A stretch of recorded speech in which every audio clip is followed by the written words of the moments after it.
In my notes, I have a lot written for like when you're out of here that I had to like start writing after this point.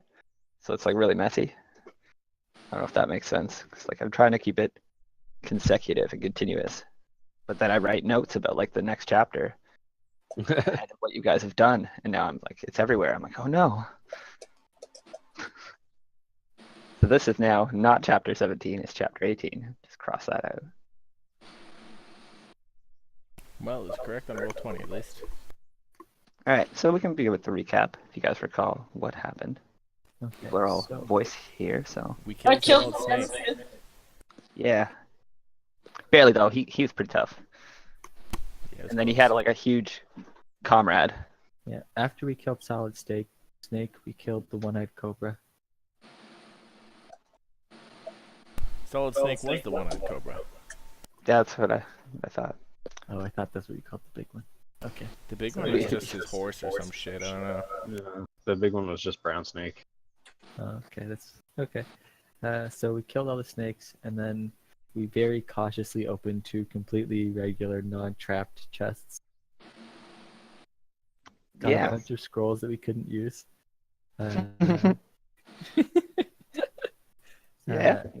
and then we broke into a different room while I was waiting here. You guys could say how that went, because I wasn't there. We felt very strong evil presence. We got into the room and we started moving forward. The presence disappeared and we got scared it was coming for you guys, so we ran back to you. Pretty valiant. I think Xavius and Calyx both have some sort of detect evil, detect magic, and detect evil, something like that.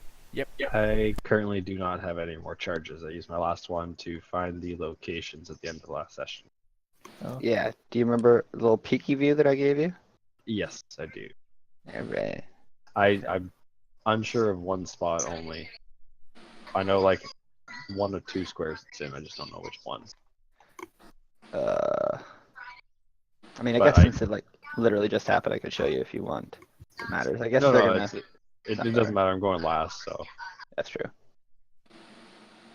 I also told everyone to be careful about the sides.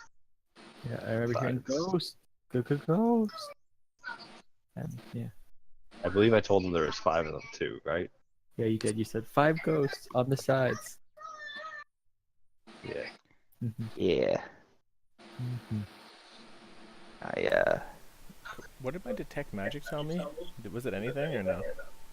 No, you 'cause yours detect had to, magic. yours had visible. to be on the same plane or something, or visible to them, right? Yeah. Oh, So it has to be visible. I- Okay. yeah. So like, there's a lot of magic for you, Troy. I'll say that there's a lot of magic coming off of this, like, Okay. Because it's active. symbol. Yeah. Circle. So there's some necrotic magic in there, and then this room is filled with it. So like, I gave you an indication of the areas that Calyx sees as well, just because Excellent. they're exhibiting magic powers right now, but they're not visible, so you kind of see one side of it, I suppose. Okay, that makes sense. I just forgot what you said last time. Yeah, I think I gave you an indication, and then I showed Calyx what was up. Yeah. Because he can see through their particular disguise because of their particular nature. Yeah. Right. I also know what kind they are. Yeah. So I to assume it's reiterate fiend. that, they're, did I say fiend? Yeah, I'm assuming they're fiend. I want to reaffirm that, but I don't. It says medium, undead, neutral, evil. Oh, undead. Okay, that's it. Okay, they're undead. I'm like, where? Yeah, so it was fiend or undead. It was one of the two. Yeah, no, they are technically undead. And hence why they're kind of trapped down here. Oh yeah, because that protective seal that we broke when we got into the tomb. Mm-hmm.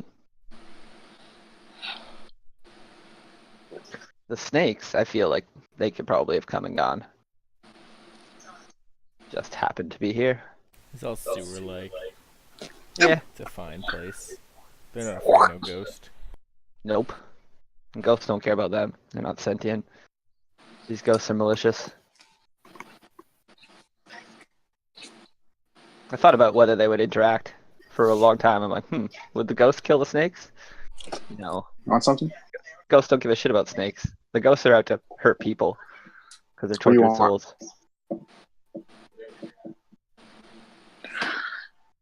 Oh, yeah, Lydia, I'm gonna send you a message about your game. I want to do something on the level 4 level up. I just want to run it by you 'cause I think it'll be fun.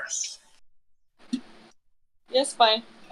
Yeah, what else Alright, do I I'm have? finally here. Woo-hoo. Alright.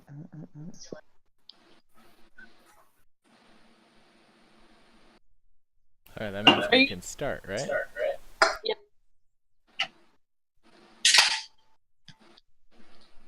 So are you gonna tell us what you see besides they're around the room, or?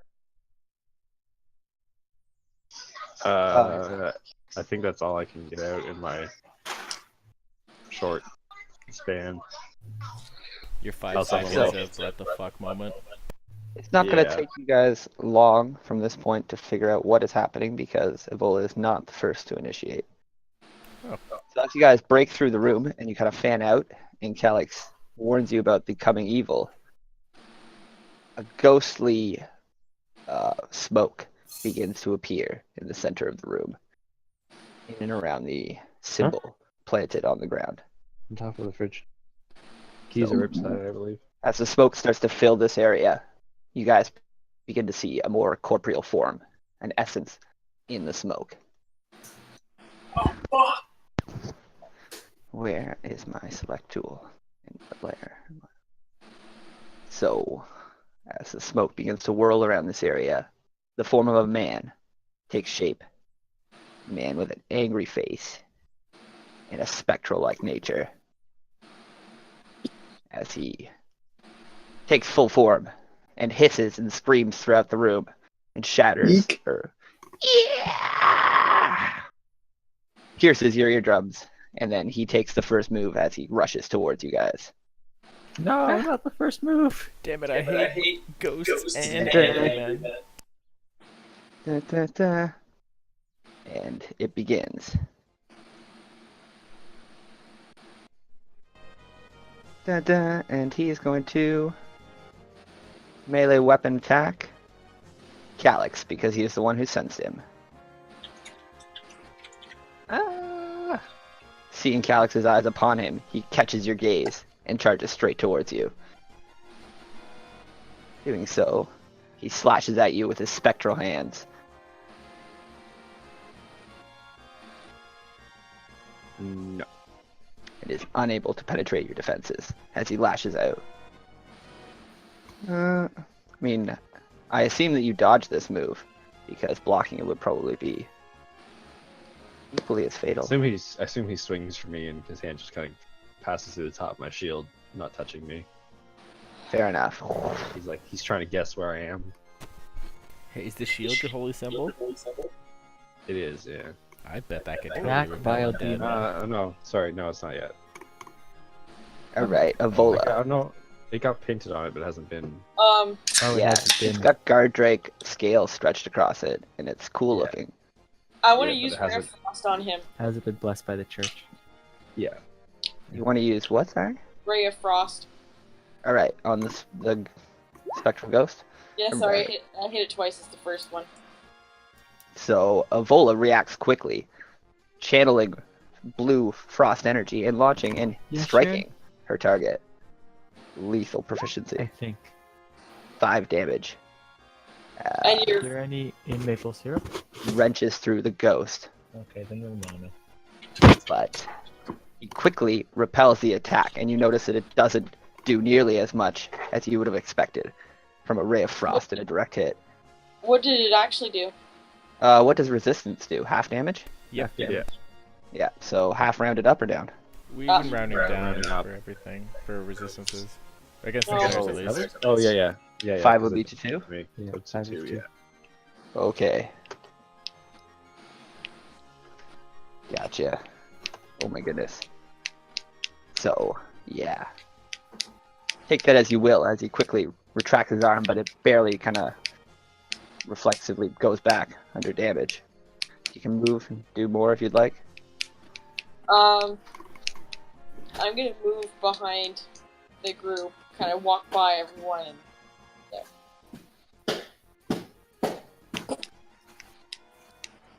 Alright. You guys broke through the wall, eh? Yeah, it's just a whole I thing. smashed it very much. Gotcha. Alright, and next up we have Varro seizing initiative behind Evola as she pushes past you guys. And... Well, I'm going to step in front, wielding my magical sword, Nice. and I will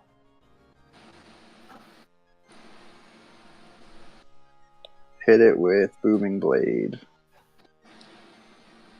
So you channel Ooh, that's booming a good energy. idea for this. I instantly catch on to your plan. Does changing planes count as moving? It has to, right? Depends. You can stay still and change planes. You just appear on the other plane.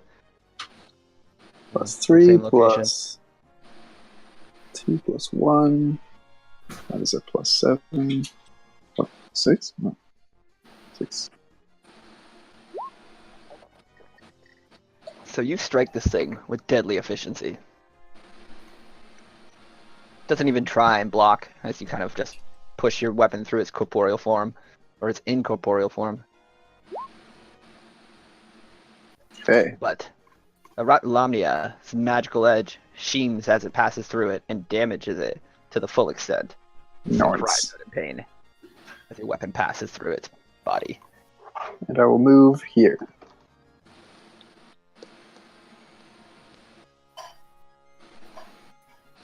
That will be my turn. Was that a booming blade hit? Yep. Alright, so booming blade energy kind of seeds around the ghost, but it kind of just disappears into what the essence of him is to begin with. But it's there. Let's put it on. Does Do the a little ghost potion. make an opportunity attack? Pardon me? No. I can, whatever I attack, can't hit me with opportunity attacks. Yeah, because he's Oh, quick. that's right. I forgot. Forgot you had that. So the ghost swipes at Varro as he ducks away, and then he just nimbly dodges under its spectral arm, and steps back to alongside Rorik. Next up, we've got another ghost appears in the back corner. More spectral energy kind of gathers together and consecrates in that area right behind the books. I panic. Ghost, please. There, token. And a smaller, less formidable ghost appears, summoned by its master's call. The small ghost glides across the room, aiming directly for Varro. Whoa. No. Hmm. Something hitting me? We shall see if it has enough movement to... Yes, it does. Bless you. It does in fact hit you, as it scoots across the room towards its target. As it goes to hit me, my bracers make me attack. Excellent. Um, Ghostly hands come out at you, and it does so with +4.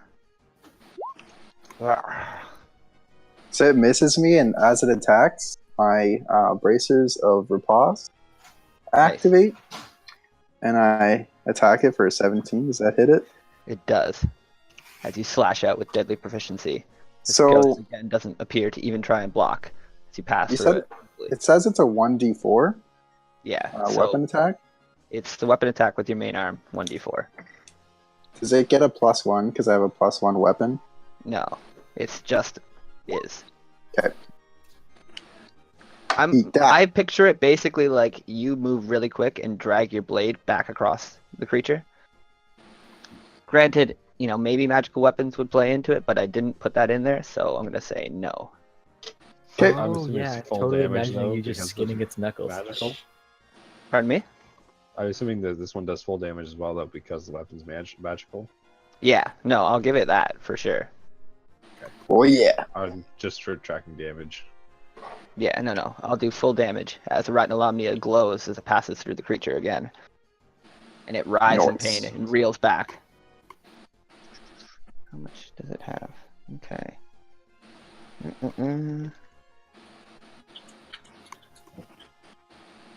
And next up we have Dugan, seizing the initiative alongside the Wraith. Okay. I'm Picture gonna of the Wraith. go right behind this wraith, and I am going to use my scimitar and just try to run it right up where its backbone would be if it were alive. Alright. So you slash at it devastatingly. And 14. 14 hits it as it almost pulls away, but you slice into it. I will take that 17 damage. Does 17 damage? Holy crap. You do so much? Rogues I rolled are really high. ridiculous. I rolled really high. My 2d6 was 8. That's just like a couple No, it's levels out. of rogue. Wow. Yeah. A ruthless amount of damage. I'm mostly a rogue. Yeah. He's barely a cleric. You're only level 1 cleric, aren't you? Or level 2? Yeah, only level 1. Oh, and then I use my bonus action to yell out at Savius.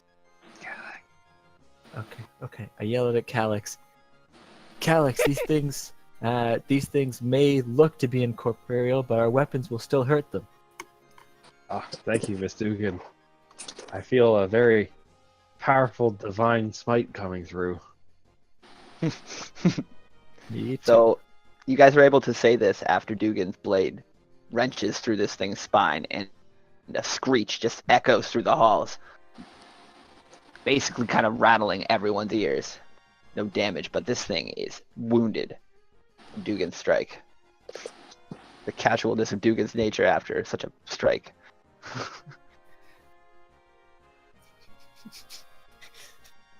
Oh, if I'm able to use the flask that's attached to the back of my shield and just take a little sip, I will.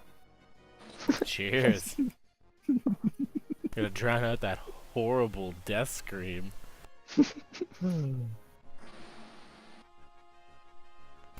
that's the end of my turn. Perfect. You don't want to move or anything? No, I want to stay right here. Alright, Xavier seizes the initiative. Alright, so you can tell he's a little bit diminished, like he's very wounded. That screech indicated that it was a very painful attack, but it's hard to even tell whether this wraith is wounded even a little as you look upon him as it floats there. I'm going to show you guys a picture. Nice. Oh my god. Okay, I Thing. really like the description of my attack based on exactly how this looks. How it's a skeletal wraith. That makes me feel really happy. Yeah.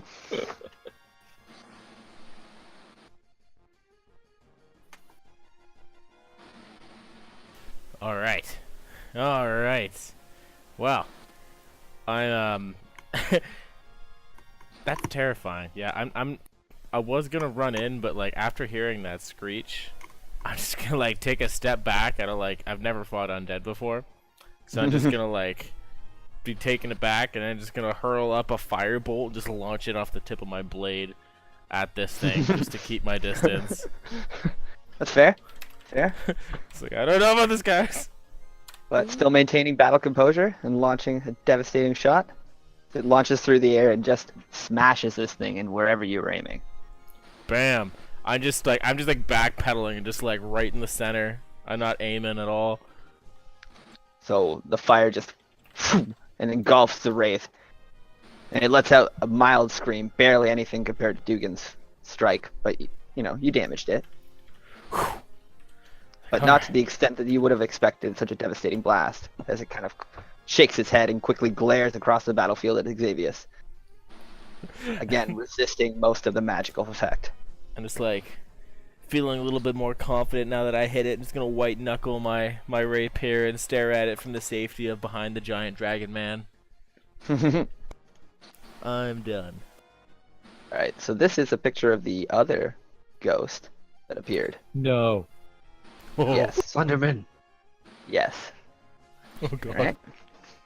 Oh dear God. It's the Babadook. He's coming for us. And so, after taking the fireball in the face, the Wraith Ghost rears up and screeches, and more ghostly followers appear throughout the room, beckoning its call. Oh shit. Oh shit. 3 more ghosts appear from different angles in the room, all looking like the other minor ghost that came to its aid. The first one to take initiative is here behind Varro and Rorik. Turns quickly and surrounds Varro. Select. Don't need that layer. Here we go. So this ghost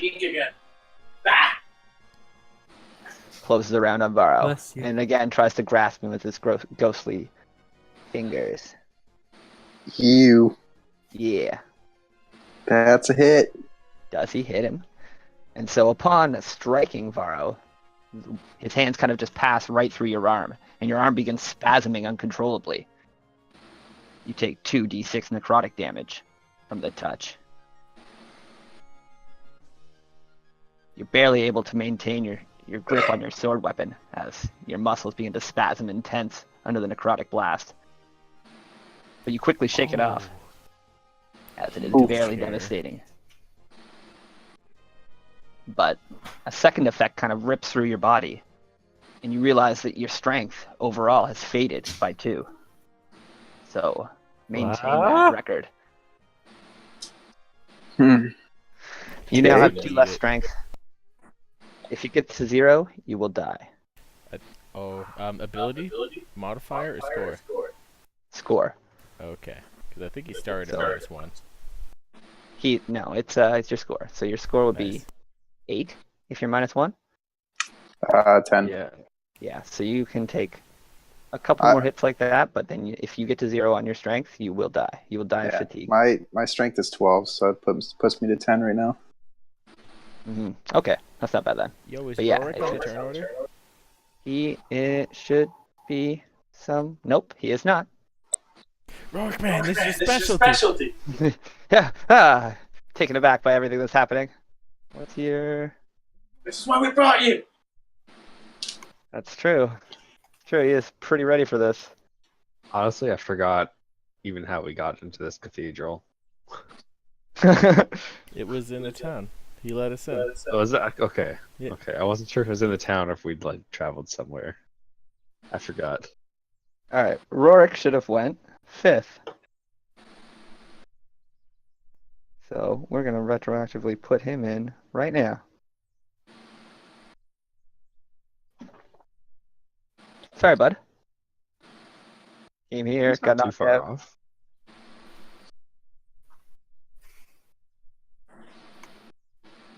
My goodness. Who is he after then? Gonna go right before Dugan. After Dugan? Yeah. Okay. Rorik obviously had a ready action waiting, as he wasn't sure what to necessarily do. But now as Varro is getting surrounded, and he's touched by one of the creatures, Rorik knows well the damaging effects of the life drain, strength drain, touching of these creatures. He's not going to allow them to continue, as he sheathes his sword and begins a chant of a spell. Kind of hops around Varro and slams magical essence.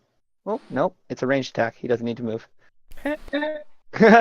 He begins charging magical essence on himself here, and he's going to do Guided Bolt. If I can ever find the spell on my list here. Do you mean guiding bolt? I meant guiding bolt. It is a radiant attack, Make a 120 ranged feet. spell attack. So a flash of light streaks out of Rorik, aiming straight towards the shade. And he's going to make a ranged spell attack. casting. And, oh, he's unable to hit the shade as he charges for just slightly too long, and the shade's corporeal form moves just slightly out of the way, and the beam blasts into the wall behind you guys. Radiant light showers everywhere, and Rourke is down a spell slot. Now we're back to regular turn order, which was Ghosts.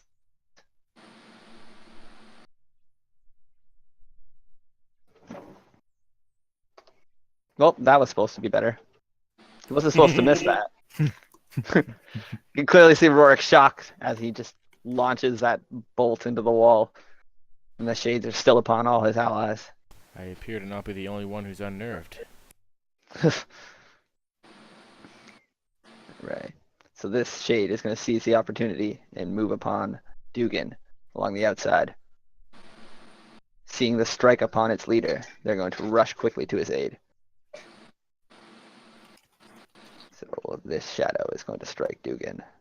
It's Deathly Touch, Mentor style. And Dugan has 18 defense. 18. Yeah. Oh. So you just kind of nimbly duck under its ghostly fingers. Ha! You were aiming at my shadow, you silly shadow. Just kind of roars in response. This one kind of quickly follows up, coming alongside his ally. And reaches out with its hands as well. That one gets a lot closer to my foot.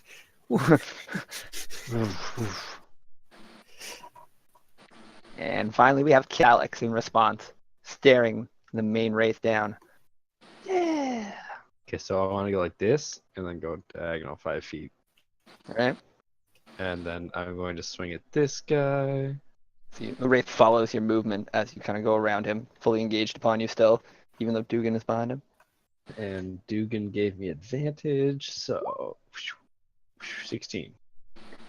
Alright, so you swing and you hit. And Kind I'm of coming in quickly. Realign. I'm expending my last spell slot Oh, for my Divine Smite. And because he's undead, I get 3d8 bonus damage. oh. So yeah, he is vulnerable So, to radiant. Is it? 25. That help? What's vulnerability mean? Double damage. Oh So wait, 50 he is damage. actually not. Nice retcon. Sorry, I'm reading the wrong one. The main guy is not vulnerable to anything. Sorry. Okay, so he got 16 radiant damage then, Okay. and then half of 9. Oh, from the weapon attack. So Wait, so you get 20 total. I thought you had a I assume- magical weapon. No, I have a Uh, Warhammer. That's it. where's the weapon damage roll? The first d8. Oh. I just rolled all my d8s together. Okay. So the first Sorry. one's weapon, then 3 radiant. Oh, and okay. then 3 plus 6. I'm like, where is the 9? Isn't you're not counting that d20 plus 5, are you? I'm just staring at No. that 9. I'm like, that's not right. The first Okay. 6 plus the 3 is halved, and then I assume he doesn't take half damage on radiant since he's undead. All right, so he takes a grand total of Would be 4 plus 10 20. plus 6, 20 damage. Okay. Yeah. All right, so you smoke him, and blinding light just bursts from your warhammer as you hit this creature. And again, a screech just rips through the entire auditorium that you guys are in. And this one literally shakes the foundations. Small stones begin to rattle from the brick mortar walls as this screech echoes throughout the chambers. But again, it is difficult to tell whether this creature is on its death's door or, you barely wounded it. As it kind of, its smoke kind of wraps around its body and it rears back up still. That was a devastating attack. And to follow it up, the Wraith is going to have his turn now, staring directly at Calyx. If it could show any emotion other than anger, it He probably wouldn't wouldn't. need to, I guess. Only needs anger. Never mind, that was high. I don't know where that train of thought was going. Here it comes, he's angry, he's pissed. Radiant light still blinding his eyes. He's going to grasp at Calyx.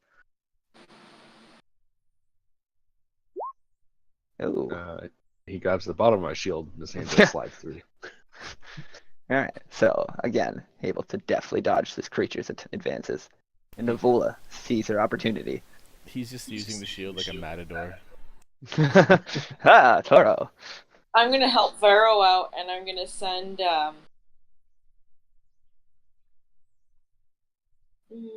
what do I want to do? I will do chill touch on the one directly in front of him. Oh, crit. This one. Oh wait, sorry, that's technically the one directly in front of him. You got a crit. Oh. Woo! See. So ghostly spectral hand just kind of rips forward and just grabs this creature and pushes it straight to the ground. Getting some rapey vibes here from that ghost hand. Just a little bit. Necrotic energy sees through the creature, but again, it resists the magical intensity of it and kind of pulls itself back up quickly, taking some damage.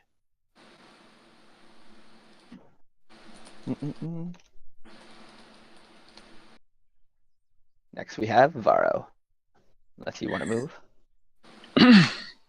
Okay. Going to attack this guy right in front of me. I'm going to slash at it. Which one, Kirk? This one? The top one first. So Varro begins his slashing dance with the Ratalamia. And the first slice hits it as it thins through the air, clipping the creature. Just don't have much armor. As you swing at it, you notice that again, it doesn't even seem to try to dodge. So it just kind of, ghostly moves around. Okay. And I'm going to swing at the one lower with my other weapon. So this thing screeches the chamber as it damages it devastatingly. And again, your dance continues, and you smoke the second.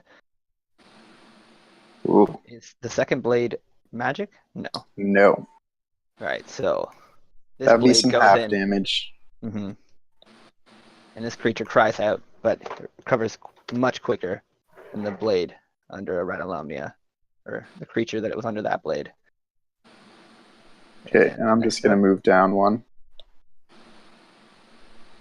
So the ghosts kind of follow your movement as you go. And next up is going to be this ghost as he returns the favor, reaching at Varro as he moves past.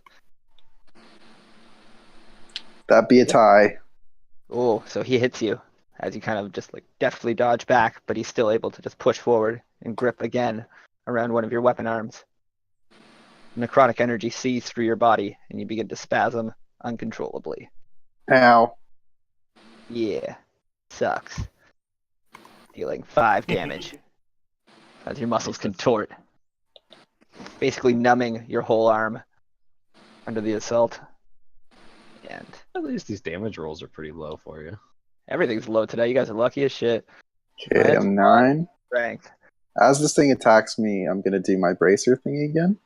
Sounds good. So you smoke it and you kind of like dance around and just drag your blade back across it. Get smoked. Cries out in pain. This shot almost as devastating as the full attack from before, but Ratalamia glows and the creature cries out. That was Ratalamnia. It's the main hit. Yep. Right? Yeah. Rorik has now regained his confidence watching Varro and his elegant dance, the two ghosts, and he's undeterred. So he's gonna quickly turn and think quickly about what magic he has available to him. It's all split-second thoughts in his mind.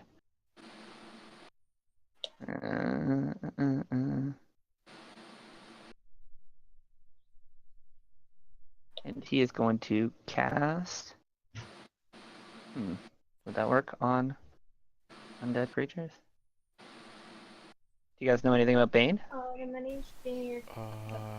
I don't see why not. Like, if it doesn't specifically say that they're immune to it, then... Up to 3 creatures of your choice. Bane's a one-shot kill in Lord of the Rings, The Two Towers. Nice, nice. So, And this one, it's not quite as powerful. Bane should work on anything. Yep, no, it does appear to work on anything. So Unless they, like, have immunity to things with charisma saving throws. Some people have that. Immunity to... No, I mean every physical condition. I mean, you guys don't hear that. You try and grapple it. See what happens. It's fine. It's fine. I didn't say anything. I think logic would tell us that one. That's what I was like. Fucking I don't feel like I'm manipulative. giving anything away on that. Try and grapple a ghost. I dare you. Get your imagination working yet. Alright, so he's going to cast Bane. And all the ghosts are going to make a charisma saving throw. No, wait. Just this one and the two surrounding Varro. Even though they're damaged, he can't tell what is what, and he's just going to help Varro. Bane is a Yeah. really cool spell. Oh my god, I should change my spell to Bane. Yeah, it's a good one. So, the main Wraith Ghost begins getting assaulted by Rorik's spell as he begins chanting and kind of aims his essence towards him. And the main ghost resists it outright, unable to be brought Jesus. down by Rorik's attempt. The other two ghosts are not nearly as charming. And first one resists, second one does not. So this guy is now disadvantaged. It's not quite disadvantaged, I say that, but he just has a -4 roll to everything he does. A -1d4, yeah. Okay, moving on. Rourke is done. And Dugan is up. Okay. Dugan feels like she can probably murder this Wraith. She doesn't know why she feels that. She just does. Feels like it's close. Do I have the bar? No, you don't have the bar. You don't have the bar. Like, David feels like it's close. I'm just kidding. I feel like it's really close because we dealt a lot of damage to it. It has 39 damage on it. Yeah, that feels close. Like, I feel like it's around like 40 to 50. But maybe I'm The wrong. snake died at 80. And your confidence is showing in your agile movements with your scimitar as you deftly slice this thing anywhere you'd like. Ugh. With the 12? Ugh. I just go across it and I barely deal anything. 12. Come on, Scimitar. So you smoke this thing, and it still screeches as the magical blade does its work. As it sizzles through its incorporeal form again. But there appears to still be fight in it as it reassembles its essence and rears back up. Xavier's turn. Oh, bonus action. Sorry, bonus Oh. action. Go. Sorry. Who needs help the most? Still Calix. Calix is going to crush things. No, I'm not a Calix spell doesn't have slot, so I don't have magic. Yeah, I'm gonna tell These things here. God, what is your name? Vero. Just kill one of them, damn it. Finish them off, stop spreading the damage. And I'm gonna help him with this guy. So you get advantage on this guy. Okay, end of turn. Sorry. All right. Dugan. Just chanting to his team there. And Xavier's in the back line. Seizes initiative. All right. So now that I've had a chance to watch this fight a little longer, I'm gonna see that the Dugan is surrounded, and I'm just gonna start my blade song, sort of as like a comforting rhythmic motion, and then trigger that with my bonus action and charge out with my rapier to hit this thing with green flame blade, the one right Nice. below Dugan. Does that I said, "Watch qualify your your weapon as a weapon, like a magical attack? you think? Like, how does that work? The magic portion is the like the splash damage. Yeah, I so don't it doesn't think it actually does. essence to the attack, eh? No. Yeah, so it specifically says you make a melee attack with a weapon, it suffers the attack's normal effects. So it Oh, okay. specifically rules it out. Gotcha. And so you come in with ferocity. Yeah. What's this symbol on? Oh, it's your blade dance? Oh, yeah, no, that's my my magic detection. Oh, okay. It's So I'm pretty still cool. concentrating on that. Alright, so Giver, as you come in viciously. And you strike this thing as you send your rapier home. Watch your Creature. back, Dugan! Again, screeches through the chamber. So this is the little one. Yeah, it's not quite as devastating a screech as its large counterpart. Good. It doesn't scare me nearly as much. And his Yeah. neighbor gets the 3 flame damage spark off my blade to his neighbor. Alright, so the green flame rips out, catches its counterpart here. Devastating effect. As your intelligence modifier comes into play. Big brain of his, just damaging people left, right, and center. And, alright, so this guy is up. And he's going to continue his attack upon Varro. With a Wait, relentless green- efficiency. Did Green Flame Blade do damage to the other guy? It did. 3. 3? Well, what kind of damage is it? It's fire damage. Okay, so it resists. Boop. So that's 1 damage. Yeah. Resisting things. He gets tickled by sparks. Right. And this one is going to continue its attack upon Varro. Hit. Does it hit? 17? Yep, Okay. that's a hit. So Varro, used to, deftly parrying blades and whatnot, kind of unused to countering these just straight on movements as the ghosts just come upon you. Keep catching your wrist and sword arm. I'm gonna use Rebuke the Violent on him as well. Ah. Good That's my call. reaction. So, necrotic energy seethes Ow. through Varro. So now the And, ghost has to make a wisdom save. Yeah. So this one is devastating enough to put you down to one knee as it kind of rips through your body, kind of numbs all your right side. It takes like all your control to even stay on your feet as this rips through you. And wisdom saving throw from the shade. He does so with next to no efficiency. And oh, he so he's fails. outright So he blown back. takes- He takes 13 radiant damage. What? So as the necrotic energy sees through Varro, a blinding light just bursts forth from it and completely So he's- eradicates the ghost. Its essence is just susceptible, blown so he's away twice entirely. sick. And it like kind of screeches loud for one of the smaller creatures, and then it's completely gone. As if it was never there. Boom. Do I lose my strength thing? No. That stays Nice. until you rest. No, I mean, does he hit me with the strength? Oh yeah, no wait, that I gotta do that. Yeah, you lose 2 more. Dear God. I'm at 7. We're good. I'm so scared about this shit. I know, it's a pretty devastating ability. I was like, oh my gosh, that's terrifying. Have you seen the full-on ghost? I have read that those literally make you age when they hit you. Oh. The Yeah, they do. They do. It's hilarious. It's terrifying. Like there's a monster called Ghost. It is brutal.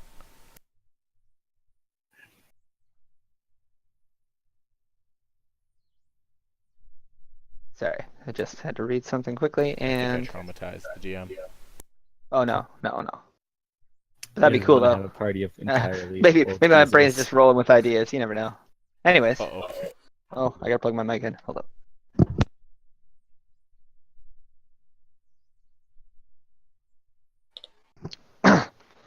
So this ghost is going to turn upon Xavius as he enters the battlefield, seeing this new target. Being unable to grasp a hold of Dugan, going to see if this new one is softer target.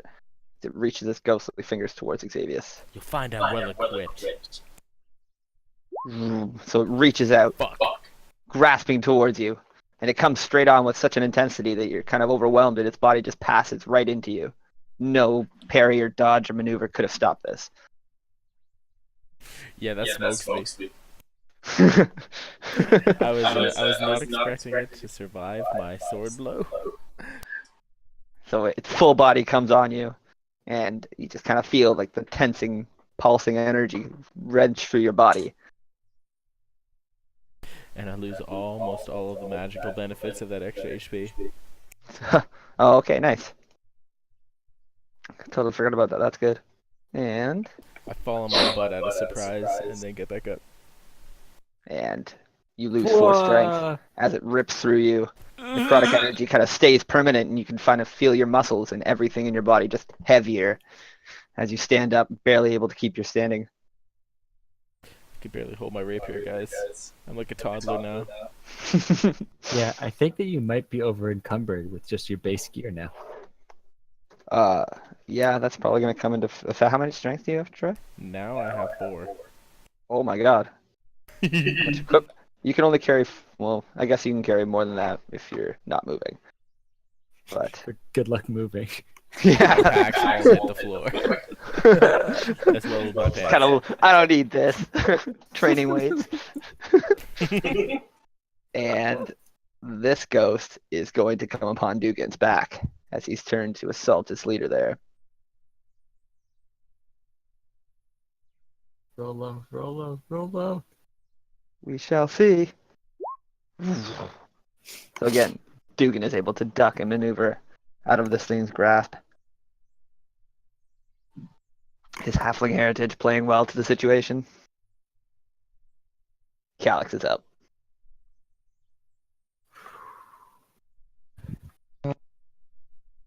Alright, I gotta figure out what to do here. Oh, I should have made a Constitution saving throw for that hit. For the what? The Like- strength loss? No, just being hit. My concentration saving throw for detect magic. Oh, for that, yeah, for your magic. Yeah, I guess it's not a huge deal that you lose it. But yeah, do it. You don't have any radiant cantrips, do you? I don't have any cantrips yet. I did not Oh know my that was a God. thing. I can think of nothing but this spell. Zen. And I used my only other radiant damage on killing the one that was attacking Kirk. Or Vero. Trying to think what else I can do here. Let's get some music in here. You got spooky ghost music? Do I have spooky ghost music? Alright, seeing all this shit go down, Calyx is gonna breath attack like this and smack these 2 ghosts. There's nice ghost music. I totally forgot about your breath attack. It's been such a long time. Oops. Don't worry about that. Yeah, see, that's the game ender right there, breath attack. We knew it. Epic foreshadow. All along. Okay. So I'll roll my dice. Hooray. And what, do they do a saving throw? Dex? Dex save, I believe. Yeah, dex save. From these 2 guys down low? Yeah.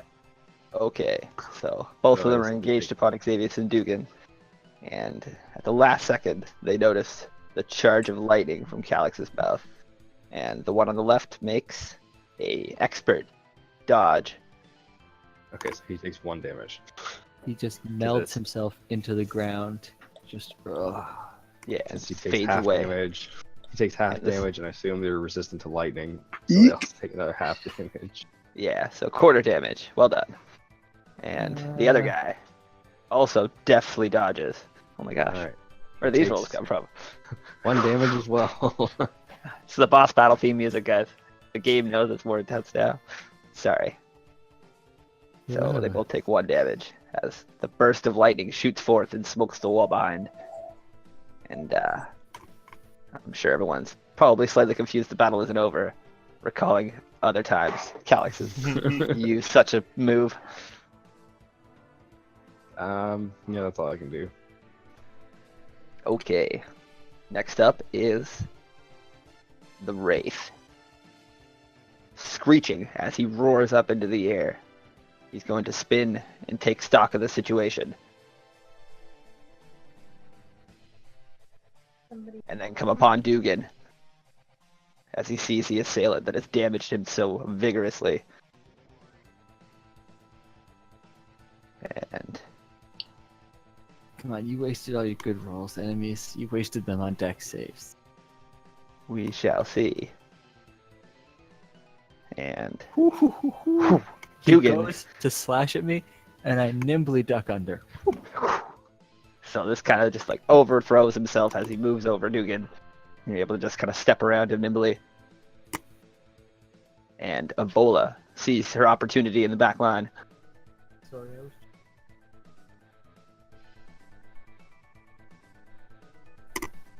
Ebola? Ebola? Man, imagine this Wraith had multi-attack. Fuck Jack these that. Wraiths up next time. If this Wraith had multi-attack, 2 attacks could, if he got double 2d4, kill either me or Troy immediately. Just from the Yeah. I did not realize I was strain muted. alone. Oh, there she is. I'm going to hit the Wraith with Chill Touch. Okay. So Ebola channels her energy and then launches another spectral hand at the Wraith, grasping it and dealing next to no damage as this creature kind of shrugs and almost embraces the necrotic attack. Just a fondle, I'm sure. Yeah, he kind of like glares at Ebola quickly, but then quickly returns his attention to his main assailants. Oh, that makes sense, actually. That's kind of sad. And we have... You want to move? Do it more? No? Mute again? Okay, Pharaoh's turn. Okay. Uh-oh.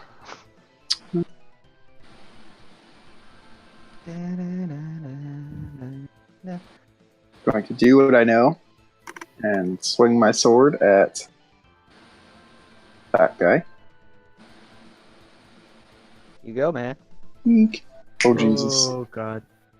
So, as you Oh, go Jesus. to throw your weapon, or go to attack him with your weapon, your muscle spasms just are too intense, and you're unable to maintain your attack. Roll a d100 for me. Where is my chart? Haven't had that open in a while. You guys have been expert. What'd you get? 44? Okay. After your attack, okay, you. Oh, that's the crit side.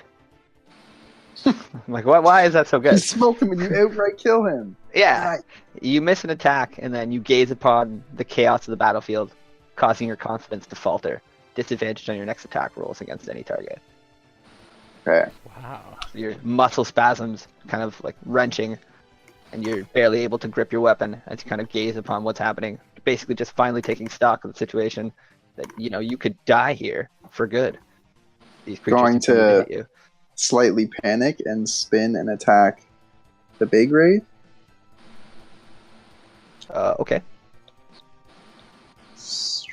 Do so with disadvantage. So you still smoke him as you like reaffirm your grip, and your knuckles start to whiten as you grip your blade and you swing hard. This is with your offhand weapon. So this creature feels the blade as it kind of passes through it and screeches and spins to regard you. Okay, and I'm going to move the fuck back behind the bolt. As Vara's confidence is slightly shaken, moves to the back line. And Alright. that will be my turn. Okay. So, barely able to grip your main weapon as you run past. This guy does. You did 6 damage? Nice. Yeah. Well, So- 3, right? 'Cause It obviously resists. 3 the for attack those as it who's passes count. through it. Yeah. Yeah. And I'm gonna What's say left that at the you. It says on your next attack you get disadvantage, but I'm gonna keep that disadvantage until next turn, Oh. just so you can't lose it on the bonus action. 'Cause- That would have been ideal. Yeah, absolutely. But yeah. Anyways, I think that's fair. And it's Ghost's turn. This guy is, what's this mark I put on him? Oh, Bane. he's baned. Okay. So he is Oh. going to We totally forgot about that last time you hit me. Oh, I did. No, this is. Oh, He this has guy a hasn't returned yet. Rorik's attack. That was this guy Yeah. that hit you. He got baned by didn't? Oh, well maybe I don't know. No, this guy was the guy Both that hit me. Oh yeah, maybe. All right, we'll take the disadvantage away. If I hit you. Let's see. Yeah. All right. So, guess he'll go for the caster of the Bane. And yeah, Opportunity bad. attack for Calyx. that's true. Go for it. Calyx kind of notices his creature disengaging and swings wildly, unable to land purchase. I had to spin too fast and I missed him. It happens. Then moves upon Rorix and just penetrates his defenses. minus 1d4. Yes. And is unable to penetrate his defenses as the Bane kind of wrenches the creature as it pushes in. Good call. Good Rorik Bane, kind of Rorik. nimbly dips aside. And to follow up, Rorik is going to pull out his blade and just open up on this creature. And, does not have a magical weapon, but he does so with intense proficiency. Been holding his blade back up until now, but he shouldn't have.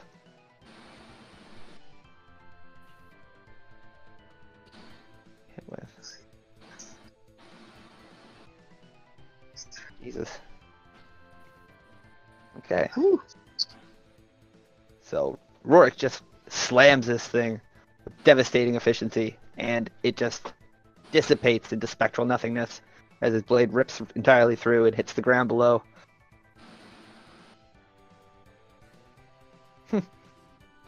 Kind of like spins and taken aback by his own, witting, like what just happened there. And, like looks back at you guys and like smiles and shrugs. He's like, ah.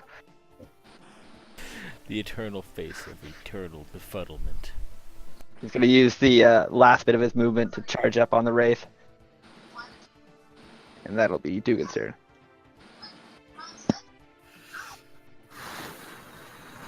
After that last attack on the Wraith, I feel much less confident. This Wraith is going to die anytime soon. The Wraith is glowering at you. And I was perfectly happy. Well, I was the focus of all of the attacks, but since the shadows attacked my friend Xavius, I'm going to have to murder Isaac. Yeah, I gave out quite a cry when it leached my strength. A renewed focus flows over Oh, Dugan. is that the amount of damage you've done to them? Yeah. Yeah, I totally should have gone for the other one. I didn't realize you said we Dugan, seething with rage over the viewing of Xavius getting damaged. Did you take damage, Xavius? Yeah, I lost he all my lost his temporary magical hit shield. points. Oh, okay. Sorry, I'm like, wait, he's at full. Okay, yeah. Did you And get hit? I Perfect. deal 22 damage to this. Oh my god. So Dugan comes on in Who a are fury. you? This is everybody's kind of taken aback by this protective nature that is being shown by Dugan as it just obliterates this ghost. She So, leaps into it, slashing after s- wildly, and it yeah. dissipates. After slashing through the shadow, I then proceed to start stomping on the ground where the shadow was. I feel much Dugan's better. like, Thank you. half dancing in and around the combat zone, and the screech from the Wraith kind of puts you back in focus. And then I'm going to use my bonus action to yell at Rorik, that guiding bolt was a great idea, but maybe this time aim for the big guy. Should be a much easier hit, and I'll give him advantage on his next attack on this guy. So Rorik like hears your words and he just kind of like nods sternly. Kind of see him starting to set himself up for another magical attack, and Xavius's initiative. All right. I feel a little bit better after seeing Dugan got my back like that. I came in to get her back and got owned, and then she slashed him down, so I'm going to return the favor and stab the big one with my rapier. Nice. camaraderie is growing. Ah! So Xavius comes in with a fury, and he's able to land purchase as he dips and dances with his rapier, landing a blow. It's a killing shot, so define this. What? So as Xavius Dugan turns, as Dugan turns, giving her back to the large ghost to slash mine, I was like about to ready an attack at the ghost that she destroyed, and then I turned as she did, as a part of my dance, and just did a leaping downward thrust with my rapier, landing as it dissipates in smoke. so your downward thrust kind of pushes straight through what was semi-corporeal and now is completely incorporeal, and you just kind of land in a puff of smoke with a screech that just echoes through the chambers. The creature just kind of lifts up and around you and dissipates. Alright, with that, I'm going to enter a cool formation with my bros. Confident. Yeah, nice. Xavius is skyrocketing with confidence. And next up is going to be not your turn, this ghost's turn. So this ghost lets out a wail upon seeing its leader being destroyed. And, you know, if fear could be shown on such a creature's face, you recognize it. And it begins to move sporadically and quickly turns and launches itself for the wall. Whoever's in range may make an opportunity attack. You bet I'm making an opportunity attack. Ooh. Direct one of those stomps his way. Just So you hit this creature as you spin Okay. to catch it Don't get moving. the sneak attack damage because I have no one else adjacent to it. I only get the 9. 4 more damage on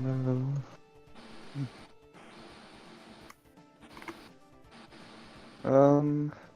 Okay. And yes, so you hit this creature as No, it's a magical weapon. It's full damage. yeah, your blade hums, and Oh, the is it? creature screams, and you just cut through the air, killing it. I mean, passes. it's totally a regular scimitar. There is nothing magical about this scimitar. Well, the scimitar disagrees as it glows blue and kills the creature in one Whoa, whoa, whoa, devastating whoa. swoop. The scimitar glows a brutish violet red. That's true. Yeah, I guess. The Definitely crimson say that. color of slightly old blood. Yeah. And it hums through the air, catching the creature, and it screeches and kind of stumbles, or what would have been stumbles, as it dissipates and moves away from Dugan and disappears entirely. The battle is won. So I would like to immediately go to this circle and start stamping out with my foot to get rid of these runes in the ground. I wanna try to make an Arcana check on that. Alright, I gotta run to the washroom quickly. If that so- thing is linked to the other dimension, might You're not better. want to tamper with it. I want to go to the chest. I want to walk around the circle. I was seriously sad that I switched out conjure water. Whatever the water spell is, create water. Yeah, something like that. Yeah, because I was totally going to just create a cloud of rain over top of this to try to wash away the chalk on the ground. Oh, that would have been neat. I was honestly I thinking switched it out. swiping it out with that. I'm just gonna go off an assumption and say I don't think the elements can take care of this easily, unless they can, in which case I'm wrong. It I wasn't. don't know. It would have been fun. Oh, absolutely. It might not have been effective. But it wasn't desecrated. I know that. Mhm. But it's definitely Oh, magic. these books. It also wasn't consecrated. That's the as far as I know on it. So there's nothing divine about it. It makes sense though. These are like summoning wizards run this joint. Yeah. They didn't have to sacrifice anything on it, so whatever they did, it was not sacrificial. Oh, that's cool. Because sacrifice desecrates land.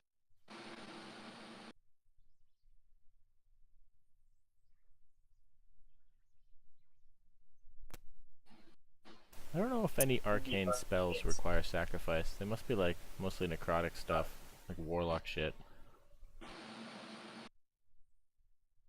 As I ponder to myself. I don't know if I'm going to continue going down cleric, but not cleric's really cool. Oh, I'm so split with this character. Yeah, you got some good options. It's cool. I'm taking one level in sorcerer next level, and that's it. The rest is paladin. So am I able to dissuade you from your course, Dugan? You are not. Oh boy. I had this feeling when I came in the room. If I didn't immediately get mobbed by ghosts, I would have ran over and done it right when we walked in. Alright, so you just hear my cry of warning, and whatever happens, happens. Yep. I kind of Except like whatever. put out my hand like, no! Trey, is that better? Talk. Hear yourself now? Oh, yeah, I can barely hear you actually. Yeah, I can't hear Kirk at all. But Like you were Troy's can like hear you're a perfectly. bit off and on, but yeah, I don't hear me anymore. Did you turn down your threshold? Yeah. Oh, that one sounded good. Yeah, try a medium. Well, Well, this is okay now. Whoa, this is no more echoey, Troy. My god voice Yes, is gone. so much better. I could literally just hear me type. It was funny. Yeah, we just have to make sure that two of you are not talking at the same time. Yeah. Ah, ooh, ha, ooh, ha, ooh. Alright, I'm gonna run to the washroom as well, baby. Don't blow up without me.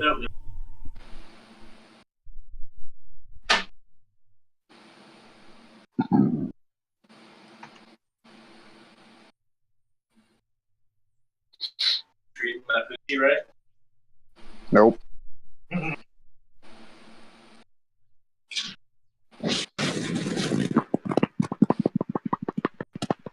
Okay, I'm gonna grab some food.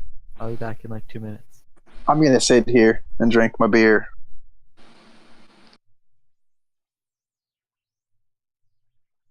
And look at Bella. Try to ask for belly rubs.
Alright, I'm back. Sorry guys. Just fixing something quickly that I thought I had more prepared.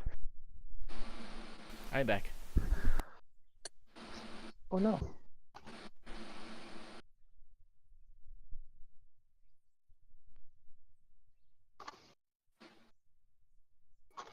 Is everybody taking a break now? I'm back. Yo, Kirk is what up? here. I'm here. So I believe David ran over to stamp the magic runes out with his foot. I tried to Cool. warn him, but it did not affect his actions at all. Gotcha. So he's unable to really remove them from the floor. They're pretty permanently on there. I was checking the chest list. What's going on? I And- checked the books. I want to arcana the hell out of this circle. So in the books, so the books have multiple things about undead references and summoning them. A lot of them, again, failed experiments and numbered amounts of tries and efforts. Within the chest that Calyx opens is several treasures. The first one appears as a fan. A Kind fan, of. like a Asian fan, Yeah. like the ones you just flip home. Cool. I'm gonna copy paste the stuff out Like a of the like a strategist's fan. Yes. My eyes peak with interest. So this. Oops. Don't look at the name. It's the wind fan. Nope. No, it's Wind. not. I mean, every fan makes wind. Like, that's just common Yeah, that's knowledge. just If a you're getting given. warm, you know? yeah. Just open that thing up and cool yourself off a bit. And then, oops. Did I- And then there's also an amulet inside the chest.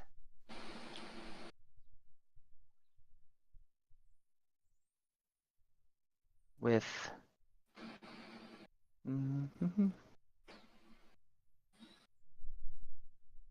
with symbols of a cleric god on it.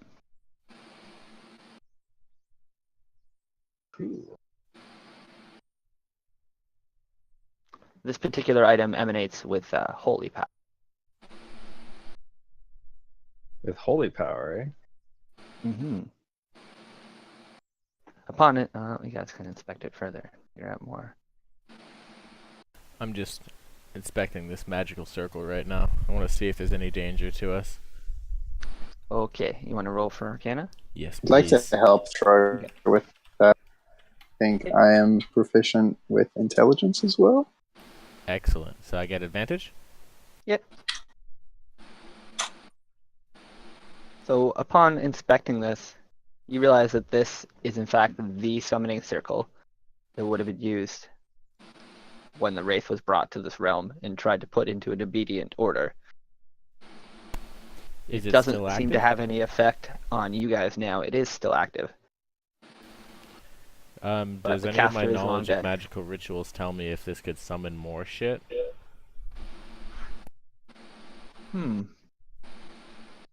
Let's roll the dice. Okay, sorry guys. I'm No back now. problem. So we looted the chest, we found a wind fan and amulet, is that correct? And your stamps were ineffective, but did not blow you up. So this could potentially summon more if given the right magical energies and devotion. Okay, so, but not Certainly. on its own. No. Okay, that's good. Hmm. Do I know how to undo it?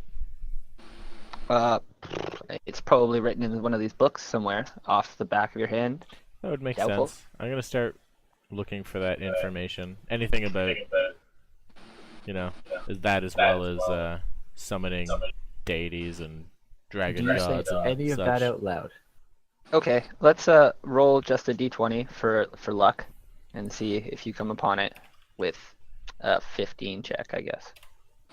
Okay, poop. Alright, sorry, Dugan, what I said out loud was, this isn't a danger to us as long as it's not tampered with. Okay, I would like to roll Arcana to see how I can tamper with it and summon shadows for my own bidding. Oh, great. Nick, is this like a painting on the ground, or is this like a rock I love formation? it. It's more of a And- painting, yeah. When Calyx hears that, he Magic has painting. second thoughts about handing over this amulet to Dugan. And he stashes it in his pouch. I hear No one Dugan's heard like that. drunken heard that. arcane murmurs. Like, what the fuck are you doing? I just said. Dugan doesn't figure anything out that could help Oh, it's just thoughts. in Okay. his dark magic. Yo, guys, stand back. Do I got an busy? idea. Do I feel that it's very dark magic? Yeah. I mean, Oh, yeah. it's summoning magic, so this one in particular has been tainted and definitely. Okay, yeah. Then I absolutely back up because I am not a fan of black magic. Sorry. I thought this was a Fair enough. This could have been used I for wanna give summoning the- other things, I guess, but I want to give I, the fan to Evola. fair enough. So, What actually, thing, sorry? The fan? Yeah. Sweet. oh, so actually in the chest there is documentation on the fan. Does not need to be. Sorry, yeah. You guys I want to read probably- it and then give yeah. that also to Evola. Sorry, I'm like looking at him like this isn't an attunement item. It's just is. So you guys can just learn of. Oh, Vero's trying to teleport home. So this is, yeah, you guys can see it now. Oh my god. Well, that's cool. Hmm. The amulet does require attunement. There's no documentation on it. And what else is everyone else doing? Troy. I'm gonna see adhere to what Varro's Vero instructions and says. stand the fuck back. I'm going into the main room here. I'm gonna maintain a level Okay. 4 though, in case. he I was needs gonna arcane destroy the summoning assistance. circle. That's fair. Okay. I'm over here and I'm just staring at this. Avola, reactions? No. I'm just gonna Okay. go with that. This is only a 5-foot radius, so as long as Yeah. you're not beside me. Mhm. Yes, that's. I don't know if the summoning circle agrees with that. I don't know if dissipating it will be worse. Ooh, maybe if we send a gust of wind, that will lift all the chalk up. I'm It's just like gonna a- like destroy the ground around it. Yeah, it's like a magical painting. Oh, Earth Tremor. I see Yeah. what you're doing. Basically, it just rips up the ground. Let's do it up. So I don't know if I have to like roll damage to the ground. It just rips up the ground, and then whatever's on it deals damage. So The ground makes a dexterity saving throw to dodge I the think you're attack. Drive it or something, but if you destroy it, you destroy it. So we'll just. I'm just gonna conjure destroy it. power in my fist and just punch the ground, and gonna send a shockwave in the ground. Nice. So kind of rubble just erupts in all directions. And you break it. No ice. I'll kind Let's do of this. walk up to Phoenix, or I mean Varro, and be like, "Well, I'm impressed. That was a good idea. I wasn't sure what to do about that." I feel much safer now that no more things are gonna suck my strength out of me. I hear you. I'm already a little white. Nick, how long does that strength stuff last? Is it just till I You get a good long sleep? rest, I believe. Okay. I'll double check. My creature. There you are. I'm just like sweating Reduces buckets after over a my short robe. or long rest. Okay. Short or long. Sweet. Doesn't make much difference though, so you guys can move more freely now. And you guys have taken what's in the chest, and everything else just seems like experimentation, documentation. Okay, so I didn't find any of the information in the books. Not on your brief search, if you really wanted to spend time like looking, but Okay. Varro has destroyed the Hey, Calyx. Yeah, the I source wanna. of such a. The snakes I in there? probably Desire? want to spend a lot more time looking then, because this is the whole reason I came here. Mm, So I That's might, fair. I might say to you guys, if we did we clear the place? We did clear it, right? No. We didn't Hey, clear it? Calyx, you remember the room that there was all the snakes in? You wanna go break in there with me? Yeah, let's do it. Oh shit. We should cleanse this place fully. Yeah, because I'd like to spend like maybe a day or two in here trying to figure shit out. Okay, I want to like dash and like smash this wall with my shield. All right. Ooh, Just get a like running I'm tear not it keeping down. pace. I'm very tired with my 4 strength. So Rorik is going to kind of come out and watch the situation that's playing out. Calyx kind of revs up, and give me an athletics check. Doesn't have to be huge. Maybe like a 12. As you go through this wall. Do I have advantage on it in case I fail since I'm dashing with my shield? Yeah. I mean, there's nothing else going on. You got all your energy and effort No. into it. We're all I don't cheering you need it. on. Advantage if nothing else. Poof. Yeah, go Calyx. Dashed it. Boom. So you just kind of plummet through this wall, and you knock down what little mortar remains from the snake pushing its way through. And what reveals is my mouse having an issue. Oh look, there's more chests, Oh. guys. Oh, Oh, there's that's a what it scary was. silver thing. I fell out of the game. Eh. Well, Guys. shit. There's a scary metal circle. Oh dear God, another. I summoning revealed a circle. bit before I fell out. Are you calling back? I'm just like jogging, trying to like get to you guys. There's a So scary metal tired. circle and there's more books. Books, you say? A jump faster.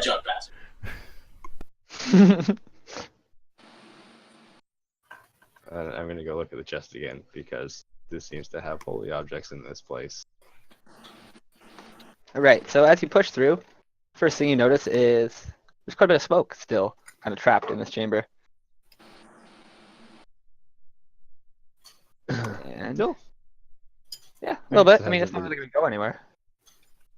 Smoky It'd chamber. probably be at the top of the chamber now, though, right? Oh my So god, we're- these, Yeah. these books are ancient. It's not really Probably. obscuring too much. It's just is smoky in here still. Yeah. Okay. I'm gonna walk to the chest. It'd be a nice time for that gust of wind spell. Yeah, it would. It would be. I Alright, don't so know. I want to inspect this circle Okay, before we do anything. so this is more of a deactivated summoning circle. You don't really feel any magical presence. Okay, coming so up. I feel safe. Alright, I want to apprise the group, be like, this one is fine. It's deactivated. So Calyx moves straight to the chest. I want to be shaking my fists and be like, okay. Then I'm gonna release the power of my fists. No reason to expend your energies, Varro.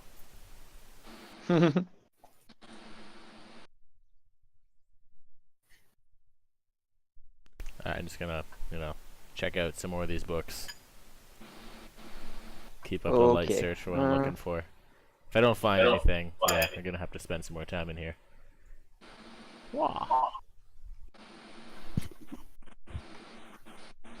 Just I to didn't be sure. prepared properly. But the first thing you find in that chest is this. Ooh, a staff. Is that like the same like thing as to Mondas call- stuff? I'd like Says to who? call Xavius over. Like, Xavius, I found this. I think you could use it. A staff? Aye. Well, let's take a look at it, I guess. Not really a staff wielder, though. I'm gonna Nor am I, but it doesn't fit with my armor. arcana this thing. See what I can Okay. determine if it has any magical prowess. Oh, so Xavius coming upon it with his mental acuity through the roof. You know this staff to be one of summoning. Oh, If you feel a magical essence within it, an essence that could be brought forth. okay. Okay, we better hold on to this one, guys. This is a summoning staff. Xavius, you look a little worse for wear there. I think I should carry that for you. Yeah. Xavius clutches it close to his chest. No, I think I'll hold this one. It's fine, Calyx, I got it. I need this to help walk. I'm so weak right now. Ah, your walking staff. I understand. It is all yours. Okay, that Please makes be safe. sense. Yeah, I'll hold on to this. I don't know what I'll do with it, but maybe it'll come in handy for the plot. Or maybe we'll find that one of the other two is a better wielder. We'll see. What is a plot? I mean, like the plot of the enemy. Oh. Oh. I see. Yes, I Alright. see. There's a part of me that wants to just drop this shield and hold a staff in the other hand. Uh-huh. Because staffs are awesome.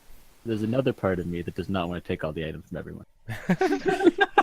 The Troy part of me would love to give you that staff, but the Xavius part of me, after seeing your attempts with the summoning circle, is like, I don't know. It's a good thing we found it after we destroyed that circle. Yeah. Although maybe I could use it on this one, though. Who knows? And the staff was the only thing in this chest? Yeah. Okay. Didn't really have any documentation with it. So my guess is that staff would summon snakes because there were snakes here, and the head of the staff is a snake. Oh, I'd fucking practically drop it. I'm like, oh god, you're probably right. That's scary. Ugh. I gingerly pick it up again. I'm gonna walk over to you and just be like, these are not toys to play with. You Sorry. would hand that over. I just realized it was a staff of a snake. Maybe, if you'd like to hold on to it for me.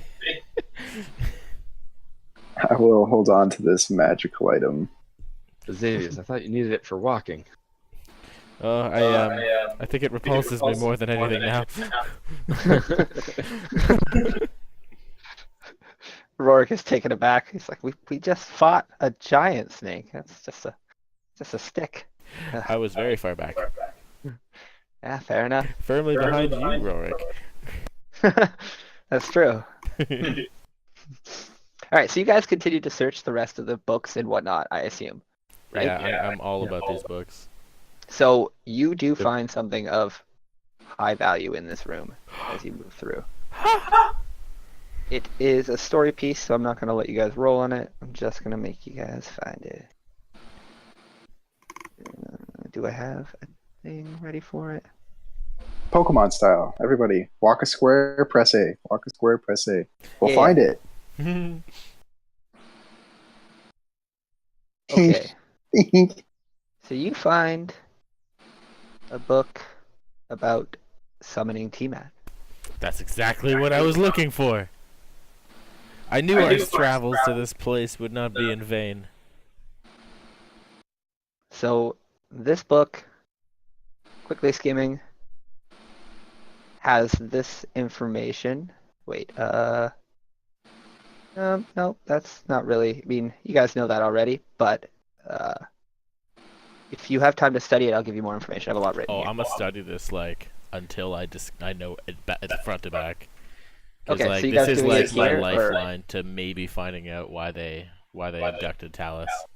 You want to study that here?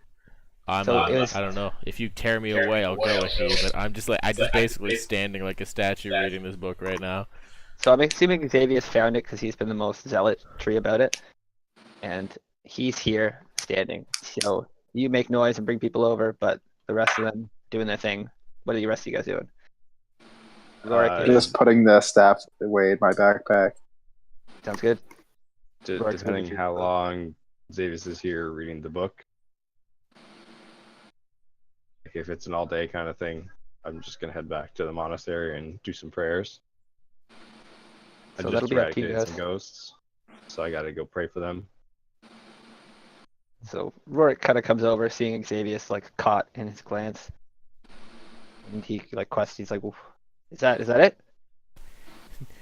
Oh, I out of a trance. I'm like, oh yeah. This is exactly what we came for. This I don't know right now, but I'm hoping it has something that can tell us more about how they plan to accomplish their goals, summoning Tiamat.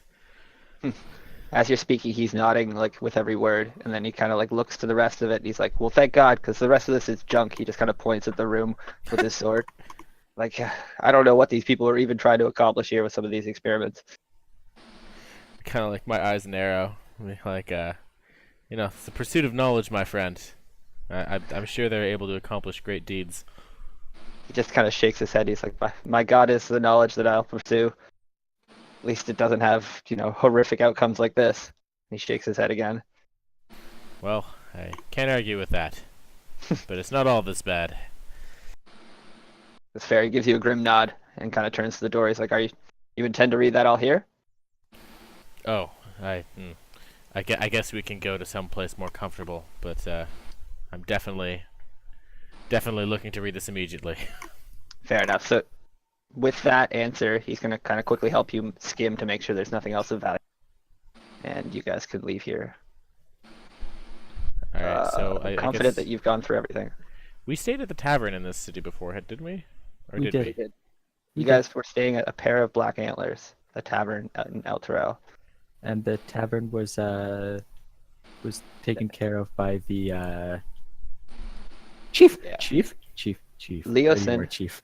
Oof. Gave you Chief, a I room. was so worried about you, He buddy. was to meet you He's our guys good at Chief. Dugan, we gotta open the door, I think. So I'm going The to Order of guard the this Gauntlet. book as closely as I guard my own spell book as we travel. Callum, door's when still we came open. in, we were told that we couldn't close the door behind us, even if we tried. Yeah, Oh, it's okay. open. Because I tried to close it behind us, and we were told Mm. a definitive, absolutely not. I'm going to travel right beside Xavius because I'm also very interested in what this book has to say. All right. So you guys You are versed in the arcane arts. Maybe you can help me study it. Make your I way can back do to that. tavern, I imagine. Yeah, I'd being like very to alert. I'd like to make my way back to the tavern, and while we're walking, I'd like to start chatting with Xavius about this wonderful thing that I've heard about the blacksmiths do these days, called silvering, and how it could absolutely help him get that little bit of extra oomph against any of these fiends that we might be fighting. And then Is that why? I couldn't. I guess that makes sense. Silver. Really? yeah, what you do is you take the sword and you dip it into the molten pot of silver, and then when it comes out, it has this beautiful sheen. Still keeps its sharp edge, and it can even cut through the undead. I think that the reward we were promised with that amount of gold, I'd be happy to part with it to help you get a shinier blade. Damn. Well, that would make me feel a little bit more safe. That was a terrifying battle, man. Woman, girl, damn. Oh my god. Yeah. Wow. Let's look into that as well. After I know this book like the back of my hand. If you'd What like, the I can hell take your is sword that? to the blacksmith for you. I'd like to check in with the blacksmith anyways. Is that a cow? If you're offering, yeah. Thank Those you, are horses. Julian. And I just hand you my rapier. Oh, never mind. That's his dog. Not a cow. Oh, I thought it Chief, was- Yeah. The guy's Yeah. name was Chief, and I thought he was a chief. And then I was like, man, that looks like a cow. No, the dog image was just super not square, so it stretched out in this comical manner. Oh my god, I that's never. fine. Nice. I just thought it was a person from the town. This isn't Star Fox. They really Dog drew people. the short straw on the sprites for that character. Actually, what Okay. was that thing that I sent Lydia? Because those were some good animal pictures. Alright. Don't worry about that right now at all. So what You did I guys- send you? Are back at the bar now, or the tavern. So you here with me on this page? Yep. Yep. Okay, cool. So you guys can head back inside. I've healed you up, but that's not necessarily the case. I'm going Yeah. straight to my room. And I'll let Phoenix in too because he wants to help read. So as you guys move in, Rorik says that you guys can rest and he'll report the situation. And How I'd busy like is to- this thing? I'd like to go with Rorik, and as we're doing it, I'd like to talk up how good of a job he did. fair enough. Troy, so this you might and be a Rorik, long night. Yeah, Think but this Just is the night stay I've been inside the having- tavern. We might need beverages. I always think better with a drink in my hand. so what time Feel did you guys free. start the day? I feel like you started your day early. This probably only took a couple hours, so it's like maybe noon. Oh, wow. Well, a full day and then a full night of reading for me. Yeah, like it's if you guys started your day around 10, it doesn't take long to walk across the city to a dungeon. I mean, I guess you guys probably spent time looking around and whatnot. So we'll say it's probably the afternoon, around 3. Sounds good. Alright? Yeah, I'll yeah, I won't. I'll need a clear head, Varro. But you have your rituals. I won't prevent you. Absolutely not. Are we spending the night here, guys? Well, it's You the guys still daytime have- right now. So Uh, me and I was Varro are going gonna to go go- read for a while, but I assume you guys can do whatever you want with your time. You guys trying can to- go to talk to Buddy Boy. Yeah, can you just throw Varro and I into a bedroom where we have Certainly. privacy and tables? And I'm just Uh, gonna pour over that until I'm I don't confident have about that area information. ready, so I'm just gonna put you guys off the map for now. Tell me when you're ready to come back. I'm at the bar ordering a drink. Yeah, I was You gonna guys- say, just stick us into the black somewhere. on That's where you this. are. Just let me know when you want to come back. I said I wanted I something was- strong. How Yeah. am I? And I did not if Leosin and them are still around this table, Mhm. I'd like to come up to them and be like, "Oh, some day drinkers have we here? What a wonderful hobby!" Leosin turns to you and he smiles, like at your words there, but then he kind of shakes his head. He's like, no drinks for me today. We have much to plan and much to do. I'll need to Um, speak to you and your companions later this evening. Then His tone goes much more serious as he speaks. I'd still like to pull the barmaid over and order an entire tankard of ale. And if no one happens to join me, then I get absolutely plastered before stumbling up to bed by myself. Okay, so you start drinking away. I'm sure And Varro he gave you then a turns cheers to before you, he like, left. while you're doing this, he's like, Milady Dugan, I will need to speak to you about something of great importance this evening. So please just maintain a mild, clear head at the very least. Oh, mild enough, I guess. Fair enough. So I guess you didn't go with Rorik. He reports everything. And Vola, you go to the barmaid. Yep.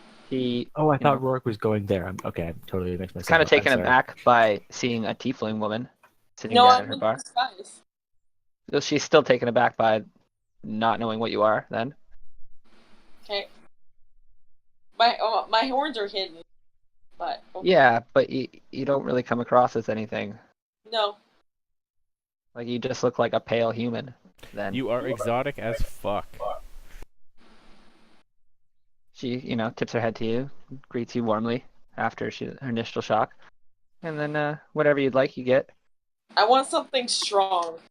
Some whiskey or some rum or something. Sounds good. So, yeah, it'll be like 3 silver or 2 silver for the strongest rum that they have. Chucks it up. Can you break a gold? Yep, of course. So what how many gold pieces? 1 silver? 10, I think. So we said 2, Yeah. right? Yeah. Good. So I give her 2 pieces. Alright. Sounds good.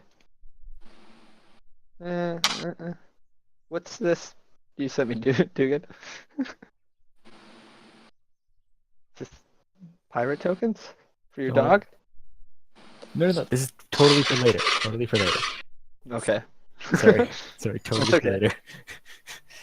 I didn't mean Alright, to be distracting. I'm I'm sorry. gonna give you some info there, Troy. You find out lots of cool stuff about Tiamat. Okay. This is Ooh. More of a, does anything point to possible reasons why they'd be abducting my favorite wizard friends? I'm not gonna answer that for you. Just give you the information. Oh, okay. I'll infer for myself. That's the idea. Below my brief jot notes now, there is a boatload of information for you to read. Ah, okay. So like in one of the journal entries for me. Yeah, it's just under the journal entry for Tiamat summoning ritual info Okay. in the bottom. Is Yeah. that only visible to me or everybody? No, it's visible to everyone. I can Okay. just make it though. Oh, whatever. I guess I'll Okay. apprise Okay. everybody after. There you go. You got the book, you got the info. Now it's just you and Kirk here now. Yeah. Moving on. Well, while Varro and I are in there bonding over some studies, I'm gonna tell them about my motivations and some stories about Talus. That's Because it'll probably come up why I got so serious and somber about this whole deal. fair. Determined. Okay, so as the evening progresses, everything is kind of cordial and nice and jovial in the bar. Nothing is really out of its place. And the evening kind of progresses. And Don't drink.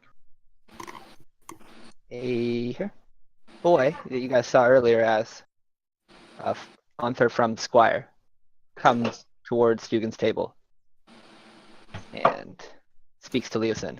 Leosin responds to him in like a more of a whisper and then turns to Dugan. And, where are your companions, milady? We will need to speak to them. It's been several hours now, so it's kind of late into the evening. Everybody could be well rested. Oh, I think they just wanted some daytime naps. You know how it goes, don't you? He kind of looks at you and shrugs and goes, I suppose. I mean, after an adventure in the morning like that, we just We need to speak to them. It's pressing matters regarding the cult and their activities. And then I'd like to look outside, look at Savius's rapier that's still in my hand that I have not taken to a blacksmith, and be like, "Oh, how the time she flies." Let me go upstairs and see if I can't wake them. He nods to you graciously, and then he turns to his companions, and they start rolling up papers and things they've been working on. I'll be right back. Okay. I'm still at like the temple monastery the whole time. All right, I gotta do a private session with you, Tom, Okay. right now. Excellent. That gives me time to read. Hey, do you want me to go over there for the stream or no? Did I end up getting Hey, any? Nick? Of, Pardon me? You Oh, want me to for the join you video? for the video or? Yeah, certainly. I mean, like, if you want to. I know you want to read, but Yeah, well, I'll read it, but yeah, oh, true. I'll video. I'll pretend I didn't see a thing. Oh, all right. So, thought about this for a while now. I wasn't sure how to do it. I wanted to draw you pictures, but I didn't end up having some time. So we'll just do the theater of the mind. I'm Yeah. game with that. I got a good imagination. Yeah. Well, where's a picture of El Torado? Did I get rid of it? Oh. Oh well. Just stare at the black antler.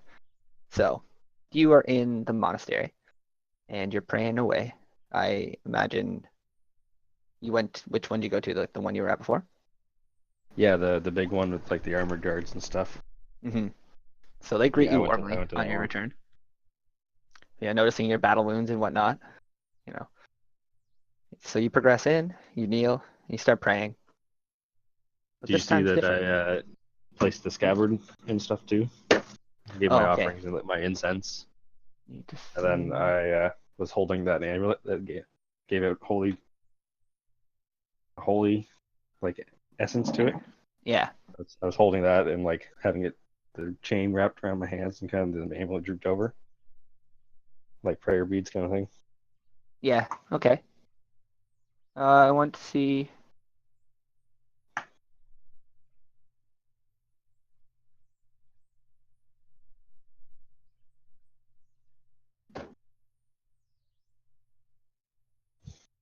Okay. So how are you holding the amulet? Like where in your hands is it necessarily? So I have my hands clasped like good Catholic boy prayer style, Mm-hmm. pointed up. But I have the chain wrapped like a heart around my hand, so I have it kind of coming up, wrapping around my hand, like my thumb, going around my hand. Then the chain doing the same thing on the other side, and the amulet's just like dropping down, just off the tips of my fingers. Fair enough. So you grasp the amulet and you place the scimitar on. So you're praying and you're slightly back from your scimitar, and you're doing your chants that you normally do. And as you close your eyes, you feel an intensity of light wrap among you, and it grips you and overwhelms you.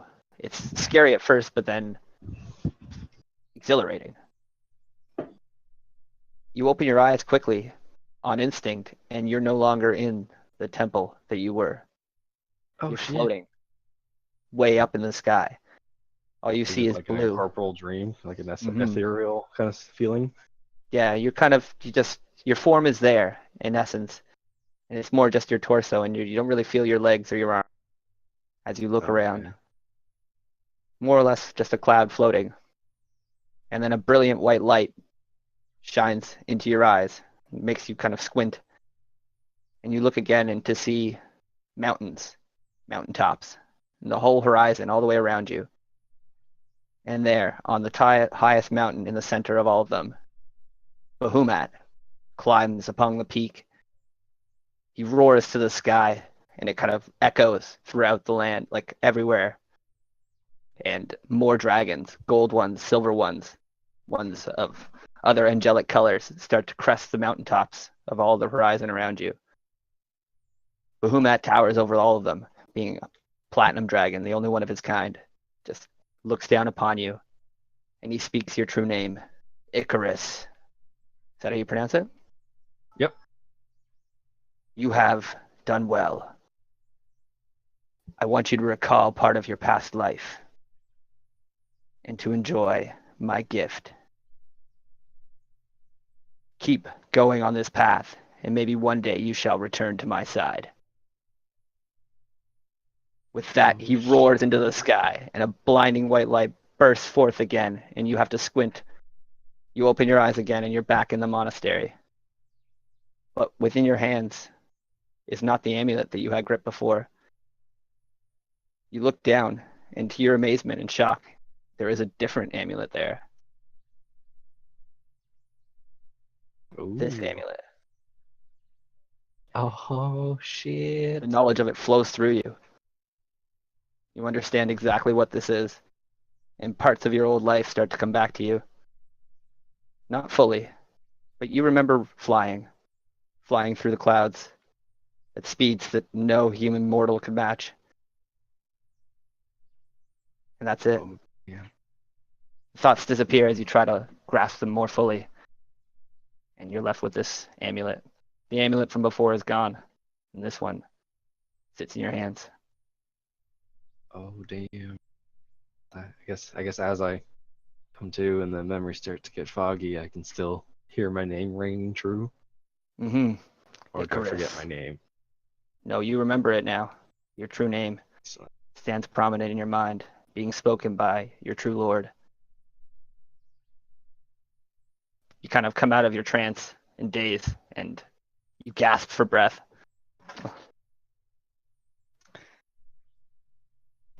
Oh shit. I guess I've got my armor laid beside me. I'm in my rags and kind of getting all sketched out now as I'm praying here and kind of like sweating and like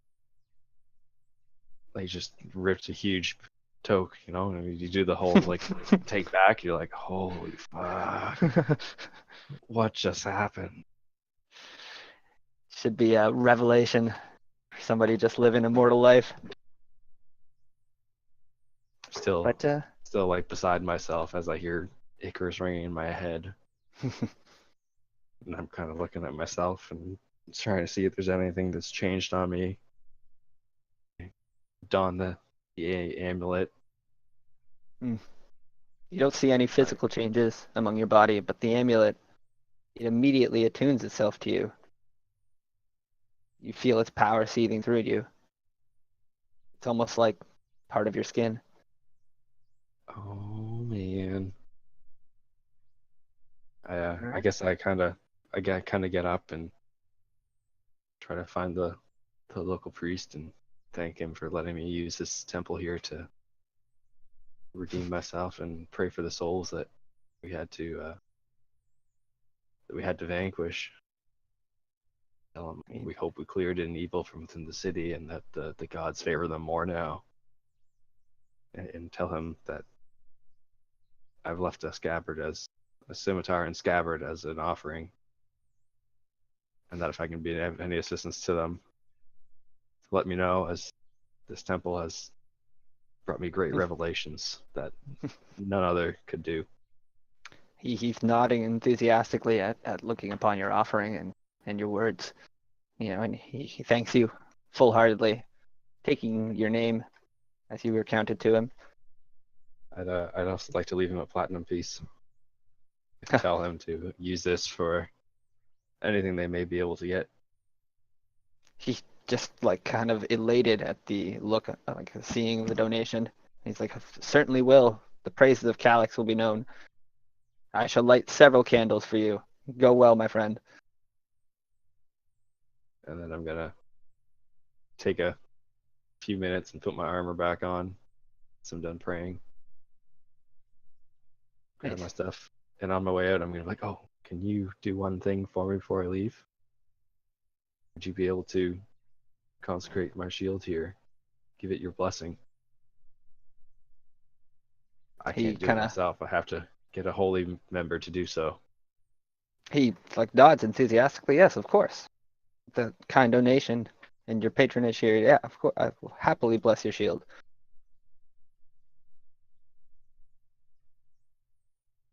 So that all gets done for you. He's more than enthusiastic to help you. Excellent. So now that's my holy symbol. Your shield? Yeah. Nice. Yep. It doesn't Uh, necessarily have to be the amulet, I guess you have two on now. But I had my holy symbol put on the shield, and then had this guy bless it for me. okay, perfect. All right. And the So Star Bahamut, I tuck it underneath my undergarments that I have on, Hmm. and just had the chain around my neck. perfect. All right. You doing anything else here? No, I'm just going to head back to the bar now. All right. I don't think I have to do anything else. No, I don't got anything else for you. All right, let's head back. Okay. Yo. Oh.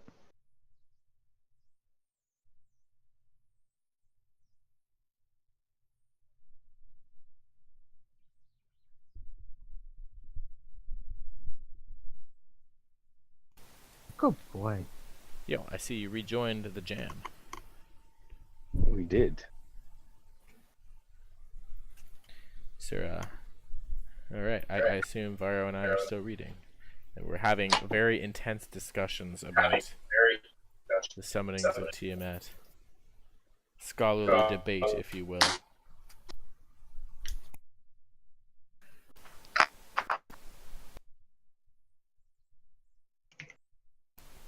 Varo surprising me with his intellect for a brave warrior, half in the bag with his pints. I'm sure he's holding his liquor very well. Has not the effect that it used to on. Grown quite a tolerance to this. My last group of mates were quite the alcoholic. And I feel like nobody else is here. I can't I'm- imagine. I can't imagine it doing this group. With, basically, a worshipper of the drink over there. You would be surprised. Mm-hmm. We've had many of drunken brawls in the bars we've been to.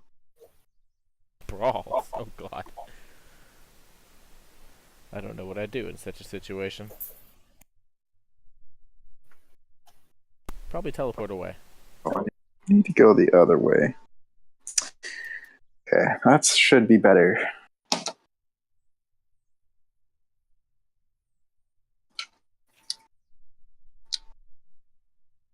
It's a mighty fine amulet there. What? What amulet? I don't know. The one that's just in the middle of my screen. Oh, yeah. You're not supposed to see that. Definitely not the star of something. We all saw that. We just all ignored it. We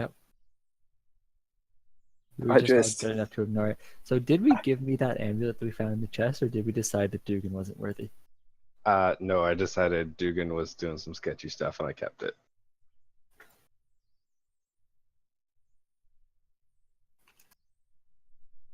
The stat? What? Oh, the. I didn't even get a chance to inspect that one. Maybe I should take a look at it. You if see, there's anything that's that the eases your thing. mind. That's the thing. I don't have it anymore. Oh. Interesting. Some shit went down. That's where I'm gonna leave it for now.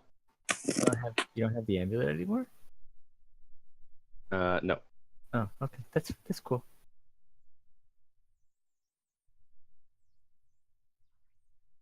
So Nick took AFK, I guess? He went to the bathroom. Okay. So let's get everyone back together. I'm gonna go rush over to the bar. Be like, come on, Evola, important talk. Clean yourself up a little bit, and then I'll drop a few copper on the bar. Get myself another glass of wine. I'm gonna And, drop like, couple more best be silvers. seeing you with a full glass when we meet over there, and then I'll head upstairs and try to wake up the sleeping Troy. I'm gonna pay for another glass as well, and I'm gonna follow you because I don't know where the fuck I'm going. You just said important talk. Let's go. So I'm like, okay. Okay, so you're we're gonna come up to my room. wherever it is you are. Get your We're butt going. downstairs. We're all going to Troy's room. It'll be less exciting than you hoped, I imagine. Wrong character. Yeah, you'll come upon our room. It's lit by candlelight, and Varro and I are sitting around a table debating over this book, like just talking about the finer points. We'll look up and see you there. Like, oh, Dugan, what's up?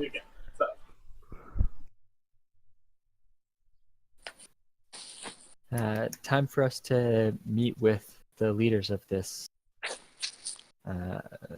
group. I forgot the name of this group. And Leosin.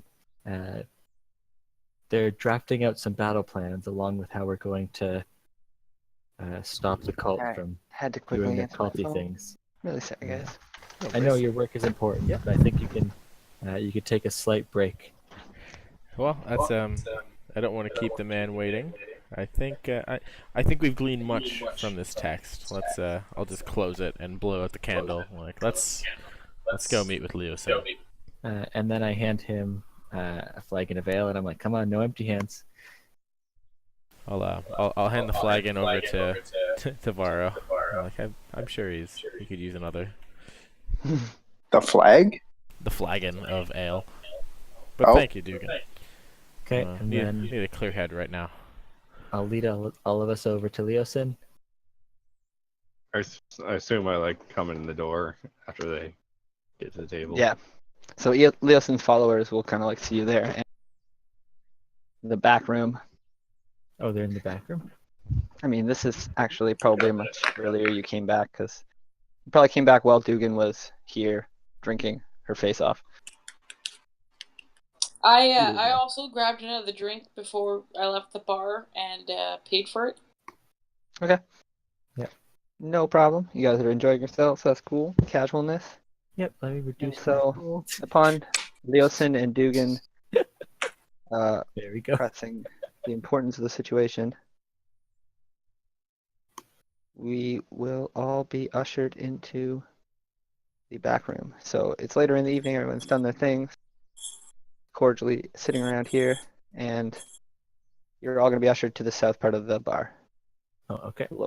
Lower area down here, the back right corner.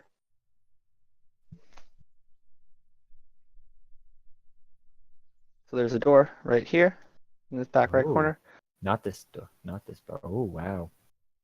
So you guys are ushered into a back room by this little kid who is you saw earlier as Arthur from Squire.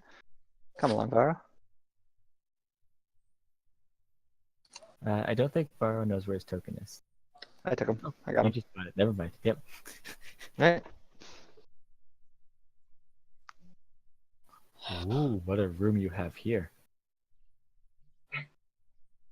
I'd like to sit cross-legged on the floor, somewhat close to the fire.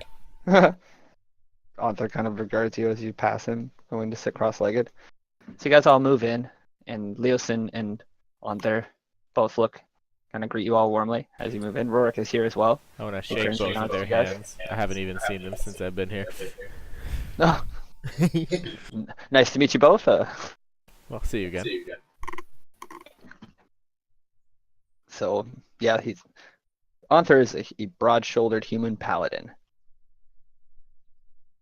and so like the monk Leosin, and there's a pitcher of dark red wine on the table, and the paladin's face wears a pretty serious expression, unlike the last time you saw him when he was like smiling and greeting you guys warmly. Now he seems very businesslike. My face too reflects this gaze. No mirth. Kind of shows the sternness of his gaze back at you. Nods. Everybody, he kind of motions everyone to come sit comfortably into the room. Yes, we have much to discuss. I guess I get up and I stumble towards the table where everyone else is going towards. I trip over one of these stools that's set up by the fire. Oh, who would put that there? Warmly regards you. Clearly been enjoying the patronizing the bar there. We appreciate that. So he goes, my friends, we have some important business to discuss. At this point, you know almost as much about it as we do, and thanks to you, we now know twice as much as we did a 10-day ago. Something rotten is afoot.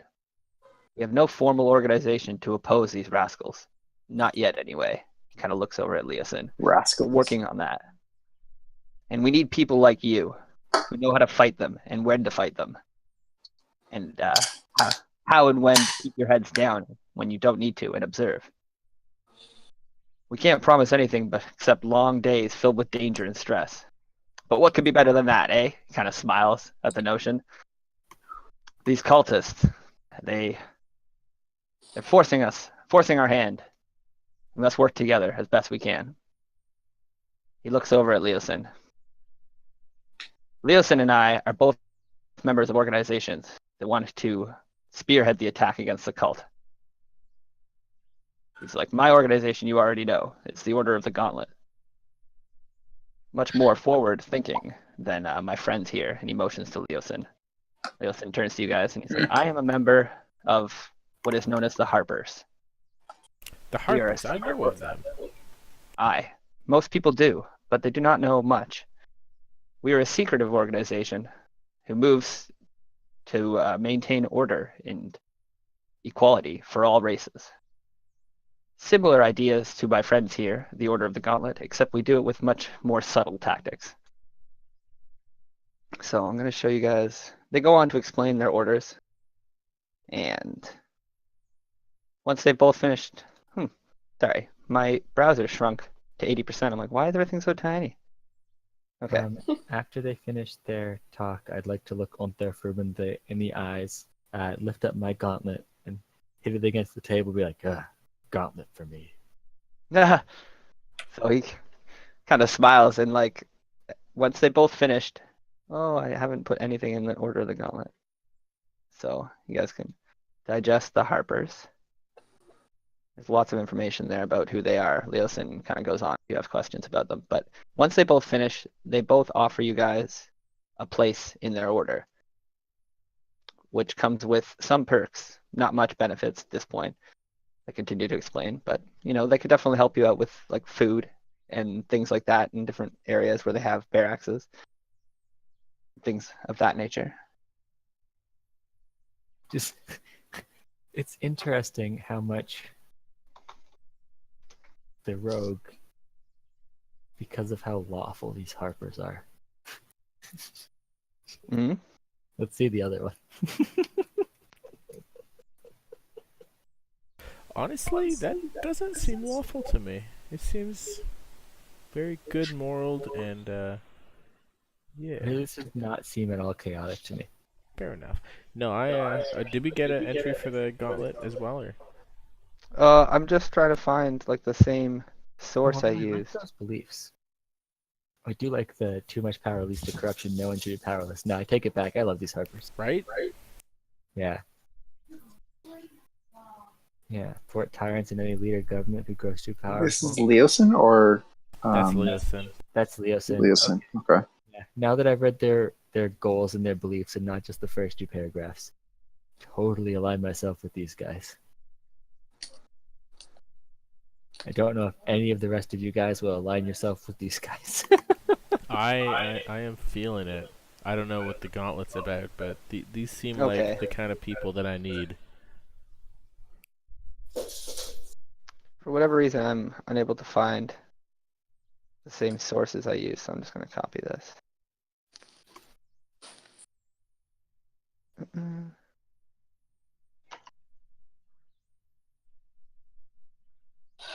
Oops, you guys already have a little bit of information. It's having such a good read, and then all of a sudden, dink. I'm not muted, right? No, I hear you. Oh, the Order of the Gauntlet got. There we go.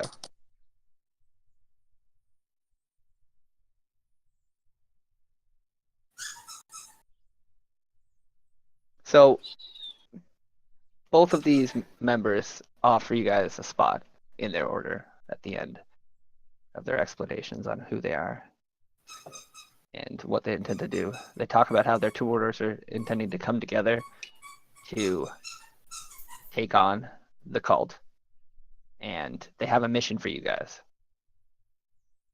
So after you've read and just talked about the order, they put the offer on the table to join either of their orders, and then they kind of continue leaving that as an open-ended thing. Oh, they don't want to go around the table? I mean, they will, ask you again, but they're not going to wait for you guys to make your decisions now. Alright, well, I'll wait to hear all the information then, if they're going to wait as well. I mean, they just kind of want to start talking about what they want to do about the cult once they've finished talking about the organization. So I can give you guys more time if you want to decide to join them now. Well, Yeah, you they're know more what? than happy to. Let's wait to see how they want to deal with the cult. Fair enough. So they continue on to explain that they have a plan for you guys to travel to the nearby city of Baldur's Gate. Arthur kind of pulls out a map, and he's got a bunch of things written down in different areas about how the cult could make their way up to the north. With the information that you gave them regarding Castle Nearchar, they've been trying to predict the path of the cult wagons with all the treasure. And so they assume that the cult wagons traveled to the west in the green fields and then is traveling north up along the Trader's Way. So Arthur goes on to explain that he believes that you guys, a team, quick moving, could intercept that caravan at Baldur's Gate. He kind of pulls a map out and he points at the areas. I wonder if I have a map. The info on Mondas's desk is Yep. close to Yeah, okay.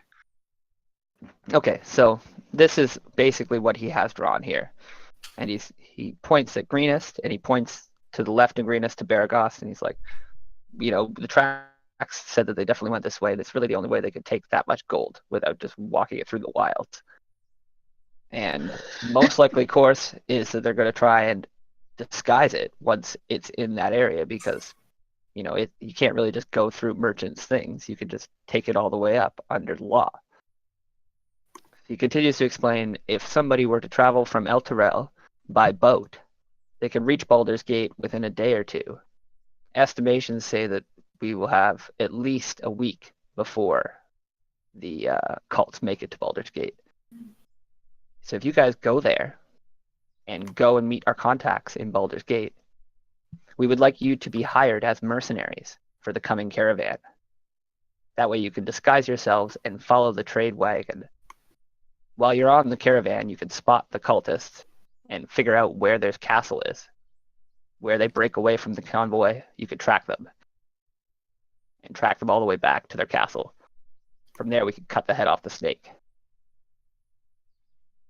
That seems like a great plan. He looks seriously at you guys as he kind of finishes the entire plan. What do each of you think? He takes a stern look around the table. Well, they're taking the money, and judging from our information about dragons, that money's likely going to be a bribe or something to a higher dragon power.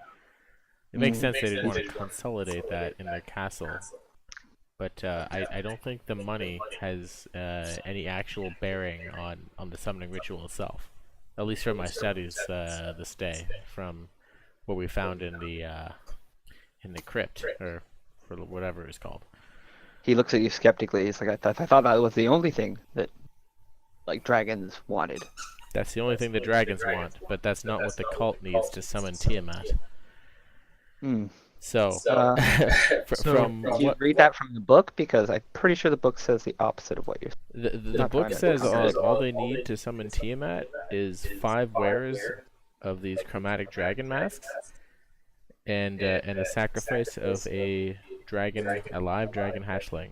But in its place could be a sacrifice of one of the. Once there, they mask-wearing must members. also have a monstrous amount of treasure present. Oh, forget that. It says it right there. Did I skimmed not it. put that line in? Nope, it's most certainly a big part of it. Wait. Yeah, I did say that. Second paragraph, last Alright, line. Sorry, forget about that. I I don't mean to derail it. I just No, don't no, want no. you going on that train of thought because You're right. You're right. You're clearly right. you would have read that properly. Yeah. Fair enough. I was reading it with intent, and that was Gotcha. not it. Sorry.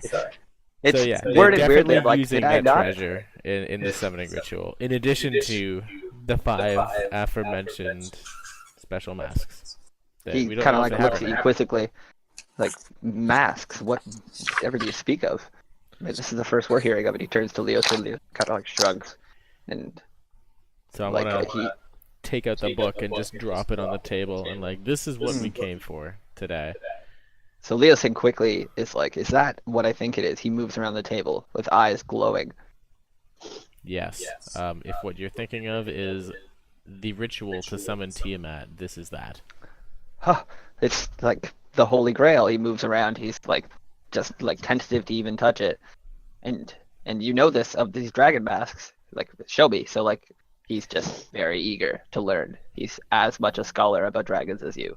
So I'm gonna leaf over to the relevant pages and talk him through it with my intimate knowledge of the book now. Detailing as that that the happens- ritual takes 3 days' time, in which they need to leave their bodies to go to the other plane, and will be very vulnerable. He's like nodding as he goes, and like Onther's kind of half listening, and then he kind of regards the rest of you. It's like, well, regardless of what we know and these dragon masks, the plan still stands. We must track them to their fortress. And he looks to the rest of you. He's like, I recommend that each of you, if you're willing to take on this mission, Leosin and I will happily provide funds for the travel. And we'll provide you with some new clothes and even some new gear to make your appearance as least noticeable as or to change your appearance as much as possible from your days in Green Nest. We don't want anybody recognizing you on an off chance. Who knows which cultist you've actually killed and let escape from the woods. Well, I like the idea of Indeed. costume outfits. So he kind of nods to you, and he's just like really happy that you guys are all enthusiastic about the plan. He's like, good, good. He like turns to Lewis and he's like, you have brought the right crew here. And from Rorik's reports, you all did very well down in the dungeons of the crypts. So this whole time, Rorik's just kind of standing behind Onther. He hasn't really said much, obviously. He's just listening to his commander here. You can kind of see the admiration in his eyes as he looks upon Onther. And so the night progresses. You guys may do actions freely. Onther is here to answer questions regarding the mission. He recommends that you guys travel to a certain place in the market and meet one of his contacts for the order. We'll get you guys some change of clothes if you want to switch that up. And I'll get you any simple weapon. Can't do you too much. Do you mind if I edit your order of the gauntlet? I found the one that was the same as the one from before. Certainly. So, yeah. Probably going to start changing things up Okay, more and so more. Now the order of the gauntlet is the same as the other one. Did You I wanted to let check you? it out with the beliefs and the goals. Oh, okay. Perfect. So I want to talk to Leosin about joining his order. If About they joining- up Sorry? about joining his order, the Harpers.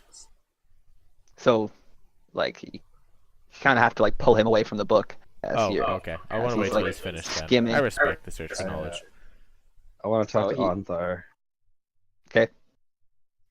and tell him that since my order has been eradicated, I would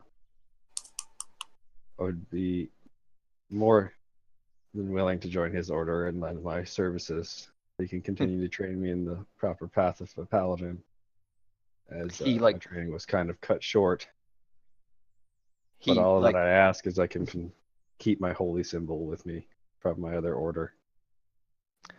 Upon your request, his like face grows stern, and he looks and glares at you. And measures you up and down, and then he kind of like bursts with a big smile. He's like, "Of course, Calyx, a paladin after my own heart. Your order was destroyed, you say? Certainly, you can join ours. Be happy to have a man like you." Or catches his words as he says, "Man." Yes, a man like you, he reiterates as he I looks love you up this and guy. down. Thank you, Antar. I appreciate your candor towards me. Ha! Not a problem. He kind of like laughs and looks back to the rest of the table. And the rest of you, the offer stands. Either order would be happy to have heroes like yourselves. I don't know if I'd fit into your orders. To be honest, It my looks my chaotic nature isn't very fitting. He goes, well, we do tend to wear justice on our sleeves here, and chaotic natures do tend to clash with some of the more upstart members. I respect all your decisions, regardless of whether you join us or not. And know, my lady, that there would always be a place for one willing to deal justice amongst our order. He kind of nods his head towards you. So I'd like to walk up to Leosin and start talking more about the Harpers and say, I vastly prefer the idea of acting before the danger becomes too large. Something that I don't think the Gauntlet are capable of doing. He turns at that regard and like stops reading for a second. Don't underestimate our friends and their forward nature. I mean, it is not always necessarily the best way, but it does have its moments. You kind of see him like thinking hard to come up with a moment that it is better to just go out without thinking. And then he kind of shrugs at the notion and goes back to his book.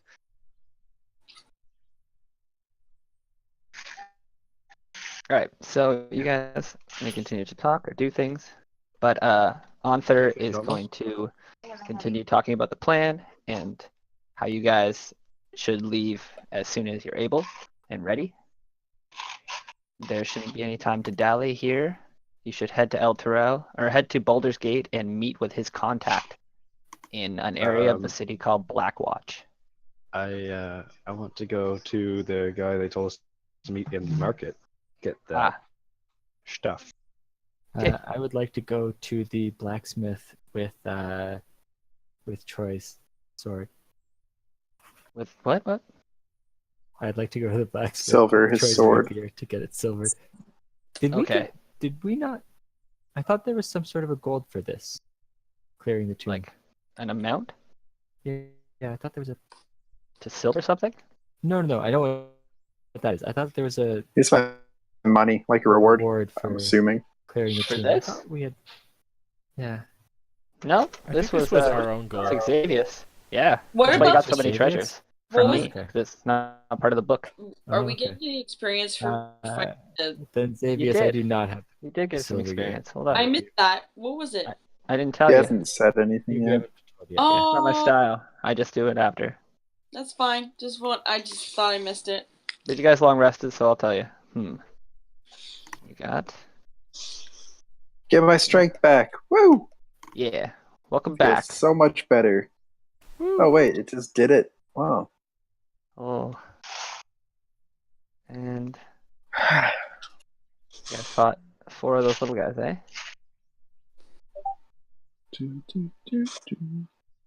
And how many were there? There's 6 of you now? 1, 2, 3, Yeah, 4, with 5. 5 yeah, plus 1 6. NPC.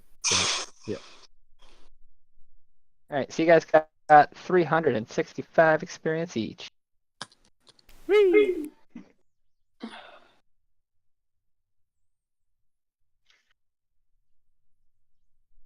I'm just gonna continue to aid Leosin in his peruse of the book, filling in the gaps with my extensive read, where possible.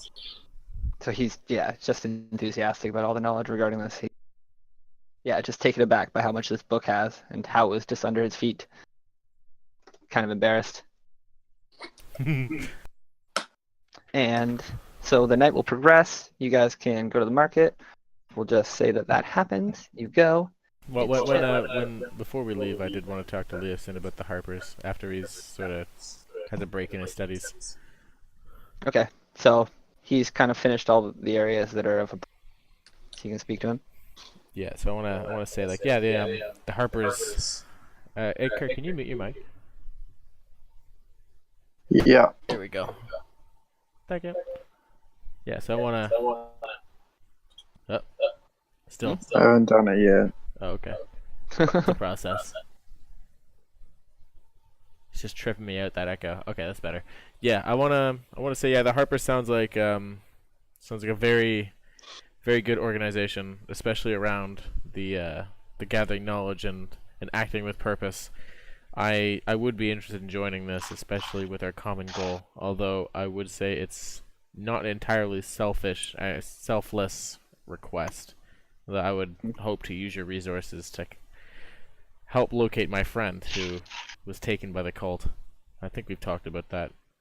He kind of like, when you said that for the selfish terms, he kind of cocks an eyebrow, but then you say your friend and lowers his eyebrow and he says, "Of course." Like that goal happens to align with ours, but it wouldn't be something out of the ordinary for Harper's to help an individual who had been kidnapped. It'd be well within the realms of what the Harpers would look as justice. Oh, that's relieving to hear. That is that is basically the entire purpose of my quest here. Yeah, although now that we have the additional factor of saving the world, it's a lot on the shoulders, but kind of laughs at that remark. Can you turn the light on so I can see? Of course, we all must keep our personal dreams close to heart, and not to worry. The Harpers would assist you as best they can regarding these situations. I mean, many of our agents act independently as is, so there would be little repercussions to one acting in accordance to justice. And he kind of ends it at that. Well, it sounds like our ideals are in alignment here. Consider me one of yours if you'll have me. He shakes his head. Of course, Xavius. You've proven yourself more than enough. He reaches out to shake your hand, half elf to half elf. I shake it firmly. The look of hope in my eyes. So, we're happy to have you among our ranks. And so you guys can. Well, also before we leave, sorry to bog that down, but after his peruse, I kind of want to ask him if like with his extensive knowledge on the subject, if there's anything he can determine, like reasons why they'd want to take prisoners, like magic, like wizard prisoners, for the summoning ritual. Like judging from what I was able to read, they need 5 mask wielders and they can influence their thoughts, and they might need to sacrifice one of them, but I don't know if that's something they would need like to capture people for, or if they would probably only give those to high-ranking members. I don't know, just trying to brainstorm with this guy with knowledge fresh in his head. If there's anything kind of considers like all the thoughts that are being played out and the ideas that you're kind of playing on. He's like, I'm not sure. I mean, it would seem that these masks are possessed of great power. I mean, I find it hard to understand how they could put it on to somebody unwilling. He just kind of shakes his head at that notion. Yeah, that makes sense. It's a fool's hope of a thought. I guess I'm back to square one on this then.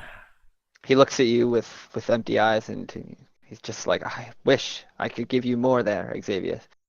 But the information you've garnered here, it will help for certain against our enemies, and that could only lead to you finding your friend. Aye, well, that's a comforting thought. I'll let you hold on to the book. I'm sure other members of the order present would appreciate references to it. I've memorized it already. He nods, and he appreciates the book. I will guard it with my life. This treasure will definitely come in handy in the days to come. Excellent. All right, now we can go to the market. Okay, so we'll just kind of flash through marketing things. When you guys reach there, in a specific tailoring shop. Yes, and say, I think I spent a little bit too much money on the drink. I only have 20% of what we need to silver your rapier. So as you guys are saying, Leosin does give you each 50 gold pieces for the trip and expenses. Oh. Oh. I only have 75% of what you need. How expensive is this process? Holy shit. 100 gold. Do you think it's cheap to cover something entirely in silver? Sorry, I'm not familiar with the blacksmithing. If I knew it was that expensive, I would have stopped you. That's far too much. far too much for you to spend on me like that. I can get by with my spells. I thought it was 100 silver. I think it's 100 gold worth of I silver. think it's 100 gold yeah. worth of silver. Jesus. 1,000 pieces of silver? But it's most of the cost is for the blacksmith's skill and time, not for the actual silver. Yeah, that's fair. Yeah. Don't worry about it, Dugan. I don't want to stretch your expenses on my behalf. We have plenty of supplies we'll need to pick up. I'm gonna give the 50 gold to Dugan that I got. Like, here, use this to silver that. Oh my god. What have I? I feel like I should pay for at least some of this myself. Whatever. So then I'll go over to the blacksmith and I'll be like, to the best blacksmith I can find in town, and in the market at least, and try to talk to him about silvering this rapier. Good sir, I have a rapier here in a large enough pile of gold for what I've heard is the going rate. Should we encounter any fiends, I would love to be able to attack them with silver. So he kind of looks at you and it's like, well, this particular city does not deal with fiends often. I mean, do you see the gift of Althar up there? I Kind of do, referring but we to- plan on leaving its holy light. Hmm.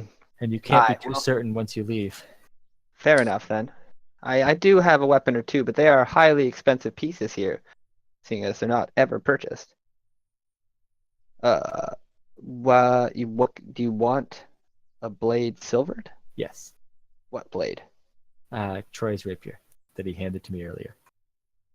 So it It will costs take 100 time gold to piece. do that Mhm. weapon in particular. He can offer you a different weapon.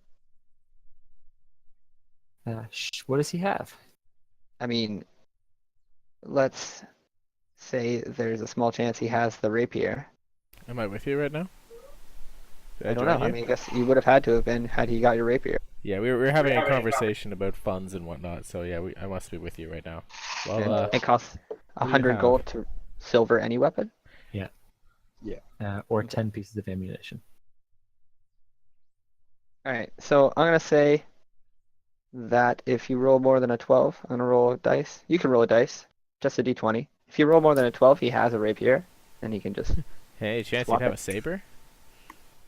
Ooh. Hmm. Natural crit. Any chance he has a saber? Yes. I would say that natural crit would lead to something. my So we'll say that the saber has the same stats as the rapier. That is it's amazing! A slashing type instead of a piercing type. Oh my god, Dugan, you are my favorite person. He kind of looks up and down. He's like, "This elegant weapon, though, it's 120 gold." I look into my I have much pocket. gold. I pick everything other than 3 gold out. And I'm like, seems to be exactly what I have. Wonderful day. And I'll also need that rapier as well. You can In have it, exchange. fine, sir. I'll have to be silvering more weapons like this then. It's not often that we sell a blade like this. Kind of looks it over, blows a little bit of dust off it, and then hands it gingerly to Dugan. I play around a little bit with it, but it feels clunky in my hands. Very so long. I hand it over to Xavius and say, maybe you'll fare better. My goodness, Dugan, you must let me pay you for this. That was an exorbitant amount of funds, in which I have. So I want to hand Certainly you not. 120 gold and see if you'd please. This is a great gift. Too great. I cannot accept that. I'm just happy to see you thriving alongside us. That's your weapon there, Troy. It's in the thing. It's in the journal. The No, Discord? it's in the Discord right now. Ooh, what a beautiful silver saber. Oh yay! Well, Uh, I want to firmly grasp your hand, not sure if you'd accept a hug. Thank you, Dugan. I really appreciate it. Feel much safer with this. I'll The undead will think twice before jumping in front of me again. And I point over to Calyx and I say, you should be thanking him as much as you're thanking me. Oh, with that, I'll go over and I'll shake Calyx's hand firmly as well. Like, thank you, friend. I much appreciate it. Anytime, Mr. Mage Man. Woohoo! Did Onthar say he could get us some like small equipment? Yeah, he said he can get you any simple equipment. And a Just to- change of clothes, right? Yeah, just to change your look up as much as possible so you're not recognized by anybody that you may have fought earlier in the cult. Okay. Even though I feel like it's not gonna do much. Oh no, I did change my armor. I completely changed my armor. I'd like to talk to the quartermaster about hiding the very obvious brew symbol on my shield. Oh, okay. Kind of like looks at it and, to hide the shield, the image on your shield. Yeah. Perhaps we could cover it with hide and make it look like it was a cheap hide shield. I mean, he kind of like thinks about it. He's like, anything like that would just kind of fall off. He recommends just painting it. I'd like to pray and ask the goddess what she thinks about painting over. So the trickster god kind of replies to you, deception is key. So you can take that as you will. Your intuition says you need to pick a new symbol, Pickles are good. honor it, but you can So- change it. Oh, we're Hearing putting that, pickles on. I turn the tankard into a keyhole. And I can, in my mind, I can imagine how to turn a tankard into a keyhole with paint. So So the lock point, because the tankard was fairly small, so the lock of the keyhole is a tankard that fits into it. So it looks like a completely different symbol. Mm. And then I'll put Nice. two vertical stripes on the side to make it look like it is the coat of arms of a very minor lord. So I'm Thank you. assuming you're kind of describing this to the guy. Yes, So I guess yeah, that's right. I'm not painting it. I could be painting.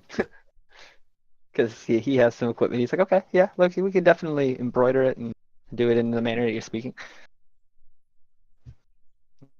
So you guys can spend the rest of the night. It's kind of late when you guys arrive there, but the guy who is there opens his shop up for you. So it's an after hours thing. I'd like to find Oh. a tailor and find a red hat with a white plume. Just to make Okay. it look... Yes, I am. Just So- to like give me a distinctive look that might be different than how I normally look. We'll say if he has over, roll a dice for me. No modifiers. If you get over 15, he has for you. Otherwise, you have to pay for a hat in the morning. Nope, no, sorry. Okay, well, it was worth a shot. You can find the hat though. I'll say it costs 15 gold for fine clothing, fine hat. We'll say it costs 4 gold. Okay, that sounds fantastic. So in the morning you get your hat. Everybody can get whatever change of clothes they would like. It might be free based on what they have for you. I That's have easy. not heard I Avola would- speak up. Sorry, Ivola has been busy. hmm So I already have this beautiful red cloak, black and crimson cloak. Mhm. It's brand new. I would like to ask if they have any new wigs. So,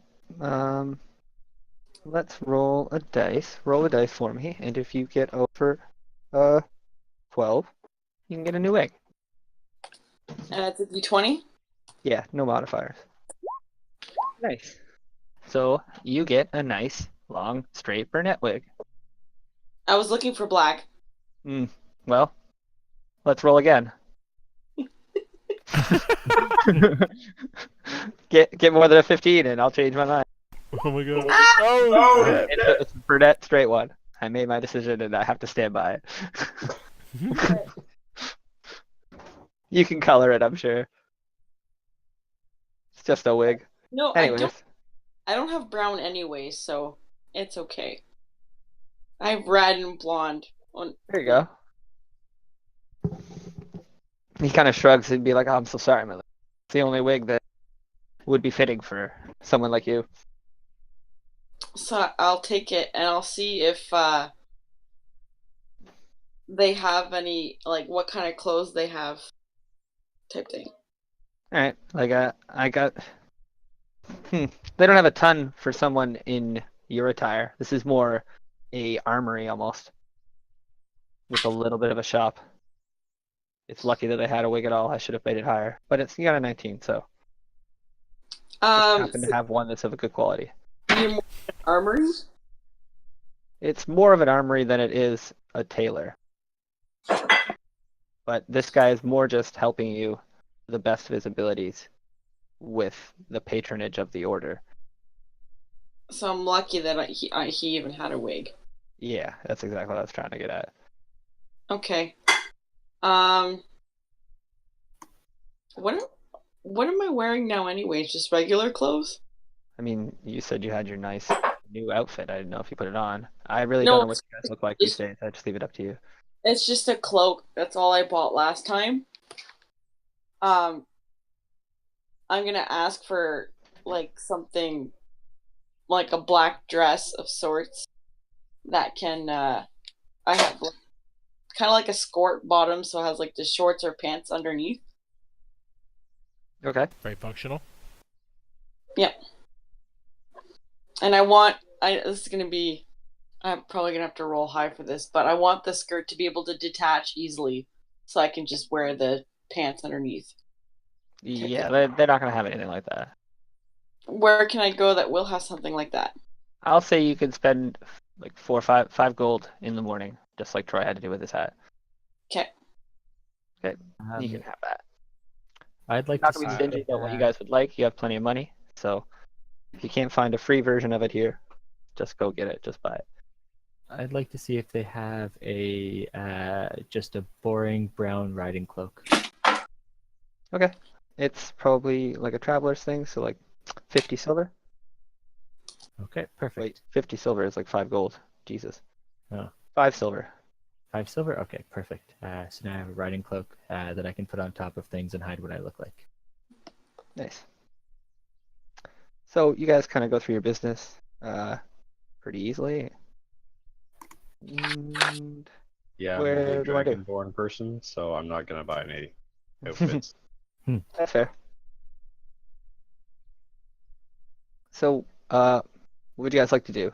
Anther impressed upon you guys the need to get your mission started as soon as you're able. I'm down to ready do just go, that. So.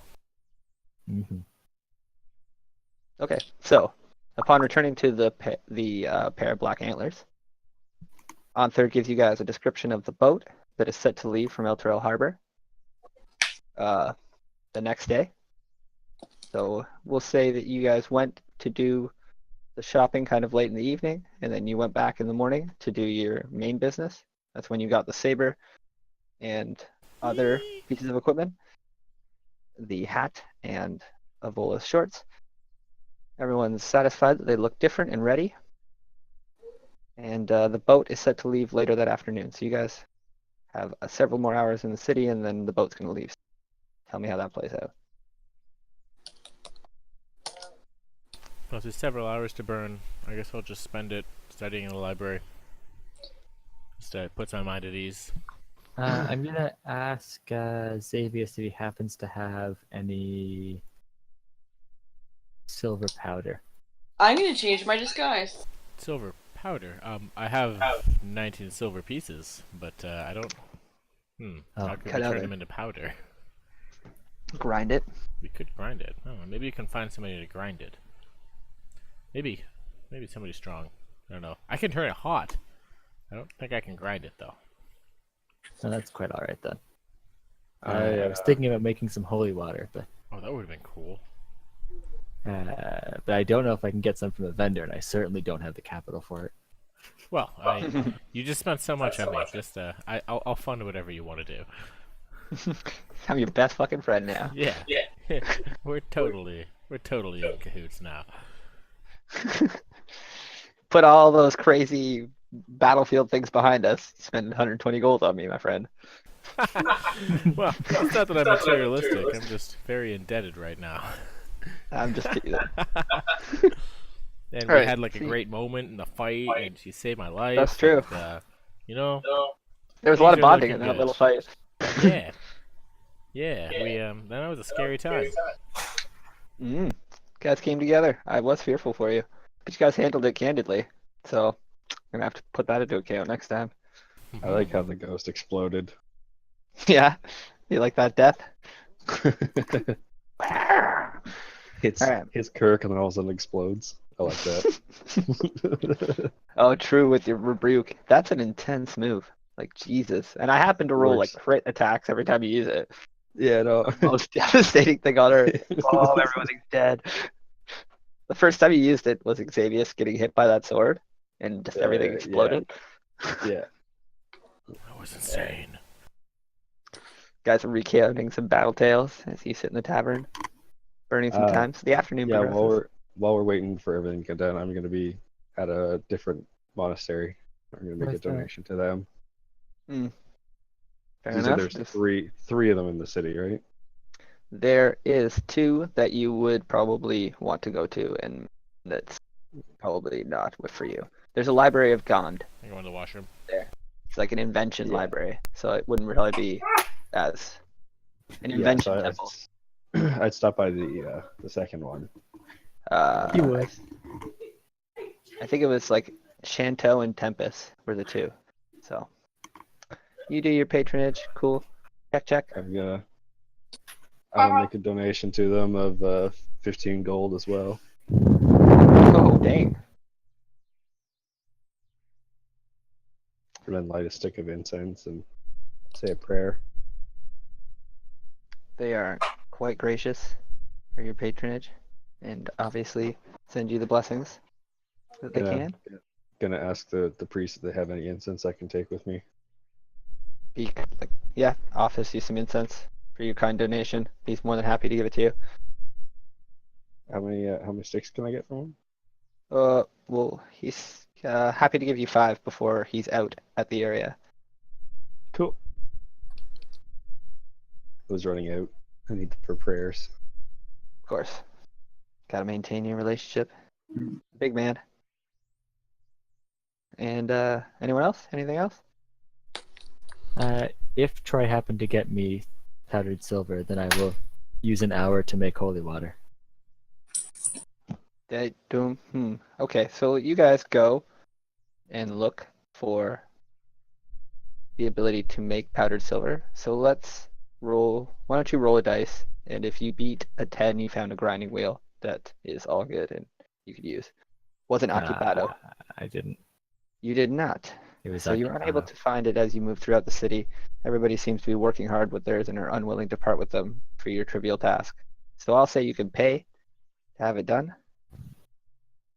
You can stop the blacksmith and bug him for his time. So like 5 back. gold, 10 gold. Let's say I'll roll a dice. 8 gold for this blacksmith wheel time. Nah, that's okay. Okay. He nods grimly and just kind of goes back to grinding. Sure, I can totally pay you for that. Xavius, kind of tagging along with Dugan as you guys move up the city. Yeah, sorry. So something you need money for? My pocketbook's weighing me down, friend. I just came in at the Yes. part where there was a price, and David said no. I don't even know what this This is. blacksmith won't part with his grinding wheel for any less than 8 gold. 8 gold's oh, well, 8 gold is nothing. We can make My that happen. time is money, friends. And then just says it grimly as he like goes back. So you're willing to pay him? He kind of stops the wheel for a second. No, this is for holy water, my friend. This is to aid in the destruction of undead. Surely, 8 gold. We can, you don't like undead, right? Are you talking to the blacksmith? Yeah. He just kind of shrugs and like points to the beaming light over the city. I don't see undead. But you're certainly welcome to use my wheel for 8 gold. I mean, That seems fair. Let's do it, Dugan. he just kind of nods then, and puts his hand out expectingly. If you pay the man, he just kind of, it's like, I'll be out in the front then. Here's the wheel, Thank you, friend. and you guys can grind up your things. It is a task and a half. Takes a little bit of time, but it's done. Neither You're of us are good, and strong, then you have it. we'll figure it out. hmm We can grind up our silver So- pieces. Yeah, I can make this more complicated. And let's give me a strength check Oh, modifier. fuck. Alright. Alright. We both doing Let's it? say. We both have -1. Yeah. Yep. We're doing it? Oh, Yep. Ha! Uh-oh. Woo! So Dugan watches Xavier kind of fail, and then just summons his strength and heaves, and the wheel begins grinding efficiently and tactfully. And it takes a little bit of strength and athleticism to maintain the grind, but it wasn't a very difficult skill check. I just thought it'd be funny if you had to pay the man to help Oh, you. I fucked up. Yeah, that's hilarious. All right, we're done. Dugan manages it. Crush the thing. Anyone else want to do business in the city? Because you're going to another city. Yeah. No, I'm good. No, I have no more business. Health Gotcha. potion. I want a health potion. Health potion. Check. So you go to the market where the health potions are sold. They were what? What did I say? 50, 55, 60? They're 50 normally, right? 50 normally, yeah. What's the city? The city's pretty nice to you guys. I'm gonna say 60? 60 gold per potion. I'm gonna barter for 50. All right. Roll a dice. Not today. You're kind of taken back by the fact that you're bartering. Oh, you don't have any mods. Persuasion. Oh shit! I thought it was just a straight up 20 persuasion. Well, Well, plus you six. should have quit while you were ahead.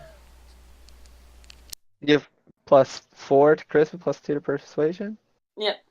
Yeah, okay. So you got 15. We'll go with the first roll. Regardless, it worked. And we'll say that he's willing to go down to 52. Yeah, I can make 50 work. All right, 52, and you got a potion.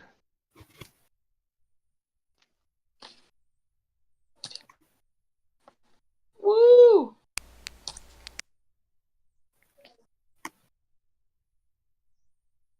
All right, so you guys are outside a pair of black antlers, and you see Rorik as you guys are walking back to the thing, and he's feeding your horses there outside the front of the pub, and he like kind of nice points of to them, him. and he looks to you guys. He's like, "Do you intend to take them?" Well, that's. I imagine that'd be difficult on a boat, but I would hate. To He goes, part "Aye, with the such boat is loyal capable companions." of taking them." Oh, but well then, by all means. He kind of shrugs at the idea. He's like, I mean, I suppose you could take them all the way on the caravan, but you're supposed to be masking as individuals with less wealth. Well, He kind of looks at the horses and looks back to you guys. He's like, I more than welcome to stable them here. She kind of shrugs at the idea. It's up to you. I mean, I'm certain some you guys are looking to be caravan guards. I'm certain some caravan guards horses. Kind of like ponders the idea. Rourke, I am more than happy to bestow you with my steed here. He nods to you appreciatingly. I mean, I only ride him on occasion there, my friend Calix. I couldn't possibly live up to your standards. I am not much of a rider, friend. Well, I'm sure we'll all come around to be a good one one day. These noble steeds. But I'm sure we will. And when we return one day, you can tell me how you are doing on this lovely steed. certainly kind of pats the horse behind the ears. But yeah, like I said, you guys can't take your horses. That's really what this interaction is about. yeah. I've gotten quite fond of Amalthea, but yeah, it's probably the best that we leave our horses here. Maybe we'll return or use our new organization's abilities to transport them somewhere when we need them again. We'll see. I don't know. But you are right. It's probably best for the mission if we leave them. He shakes his head approvingly. Pardon me? I just get a spell that'll let me summon my own horse. I don't need one. Yeah, you just take it. This is a waste now. Dragging me down, horse. No longer need you, horse. Be gone. All right. So you guys say your goodbyes to Rorik, I imagine. And So I would like to scratch Chief over the ears, put the riding cloak over my head, look as poor as I can imaginably look, and then use the Master of Intrigue feat to mimic the speech of a peasant, and just say, "Oi, me and the Chief here. Chief here, I picked him up as a mongrel on the street. All he took was a piece of bread." She's a natural. So Come on, Chief. let you guys react. Dugan, I can't really react. I don't have a character. I'm yeah, I'll look at you incredulously and be like, Chief is coming. Absolutely, Chief is coming. Oh my lord. Miss Dugan, Type of is laugh. that you? What did you do to yourself, Miss Dugan? You sound nothing the same. Oh, I'm just a caravan guard. You're paying for two, you're paying for me, and you're paying for Chief. But Miss Dugan, I'm not paying anything. No, I was paid to do this. and then I tap, Damn it, man, humor the lady. I tap him on the, I can't reach his shoulder, so lower back. And I say, "It's okay. You'll understand the intrigue when we get there." I hope so. You're confusing me a little bit here. I don't quite know what to make of this. Galax, it's a preview of great things to come. So, who got the staff? I believe I did. I was holding on to it. All right, so he attuned to it. Oh, and- Jesus. Well, that's your choice. You have to spend a portion of your long rest attuning to it. So whatever your Oh, intention was. did you attune to it? I mean, I wasn't doing anything. Yeah, you kind of just been chilling. Even I'm down with it. Well, yeah. I guess I can make you decide what. Like, you can give it away once you're attuned to it as well. Yep. Right. It's now in your journal. And we're outside on the world map now, right? Yep.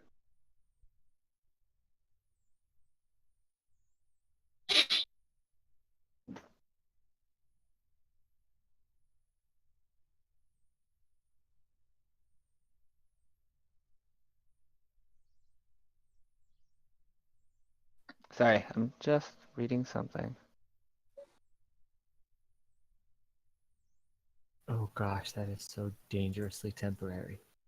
What? That stuff. Ha! Can you guys all see it now? Yeah. Oh, thought it was Sorry, just I in guess I Kirk's shouldn't journal. have. I'm just zoomed in on this boat right now. Is there something else? Did it not go in? Or I guess you opened it before it was just in Kirk's. Oh yeah, it totally disappeared from my journal now. Yeah. Oh. Yeah, that's my bad. I'm sorry. Oh well. Just Pretend I didn't see it. Will do. Kirk, do you want me to show it to everyone? Does it matter? Or you can just tell them about it? Your call. It's whatever. They'll see it when I use it. Alright, cool. Cool. And alright, so everybody's getting to the docks. And you guys see an Order of the Gauntlet member there with his symbol prominently showed, and he kind of like waves you guys over, and there's a nice big ship ready to go. Oh, did I get a symbol of the Order of the Gauntlet? Oh yeah, I meant to mention that, and then somebody asked me a question. You guys all received, anyone who joined received a, what would be their symbol? Symbols of the Order. I hadn't really thought about what the symbols would be. Yeah, I'll just mark it down my character Yeah, sheet. just mark symbols of the Order, and I'll come up with ones that are more specific for the Harpers and the Gauntlets. Nice. It won't be much. It'll be like a brooch or an amulet or something. We'll see. Just mark the order that you've joined, because these are legit factions for D&D World. So like, This is one of the few adventures it brings into the factions, and these factions can be taken to like, I don't know, I don't really know what they do, but they're like big sections about them when I was reading about D&D and like why this adventure is cool. Because it brings in the faction wars. I'm like, okay, yeah, cool. You guys can be part of that faction too. Yeah, we'll have to think about how to integrate that. hmm I've only heard whispers of the Harpers. That's exactly it. It's always just like a whisper thing, but this is one of the few book adventures that like fully engages them. Oh, okay, yeah. I know they're pretty prominent in Silvery Moon. In what? Sorry, you cut out. They're pretty prominent in Silvery Moon, where I grew up. You cut out twice there. What? Seriously? Yeah. They're pretty prominent in Silvery Moon. Ooh, nice. You need to Yeah, turn there's- down the pickup on your mic, Troy. There so are a few other factions. I definitely don't joined the Harpers. know them all. But I have a few more written, and you guys will meet people eventually. Anyways, moving on. You guys are boarding the boat. Didn't bring your steeds? Did anyone bring their steeds? I gave mine to our friend Rorik. All right, for so Harpers. Feeling Deltral, left horses. Okay, so you guys board the boat, Chief came, I believe. and we're all on the world map now, and you're on your boat, Mhm. and you guys are sailing down the river. As you shoot down the coast, the boat travels at a pretty brisk pace. This is a very wide river. Do I have an hour to do a ritual on this boat? You certainly do. The trip on the boat will take 2 days. Okay, then I'll cast the ritual for making holy water. Cool. So that is successful and goes down, and you guys can do anything you would do on a boat as the boat sails down the river. Solid day. There's a crew that mans the boat, and you guys are not responsible for the workings. As the boat sails briskly down the river, uneventful. I guess I'll start chatting up the crew, see if anyone would like a drink. They're more than happy to engage and drink. Boats kind of move on their own, and you can see efficiency way of travel continues all through the night. Party boat! At night, they do tend to slow down tremendously, but just to maintain speed and to get there before the cultists, the orders have been given. So this boat, is this like a neutral chartered boat, or is it just completely run by people from like Order of the It's, Gauntlet? I don't know what happened there, you cut out, but I'll describe the boat. It's probably about 60 feet What's going on? with a couple of sails. It's just under what you would consider a ship, with a couple of cabins.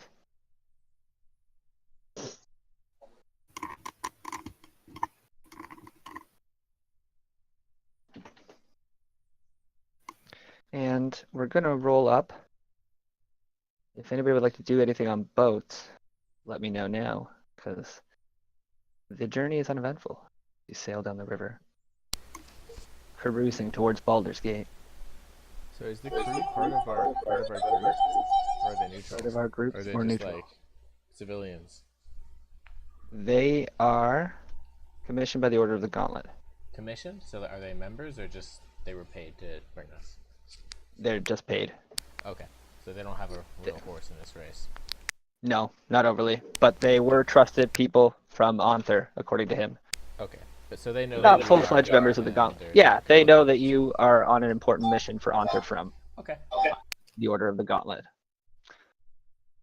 From the impression that he gave, he's used these people before, and he trusts them. But they are not more than sailors. Perfect. Got it.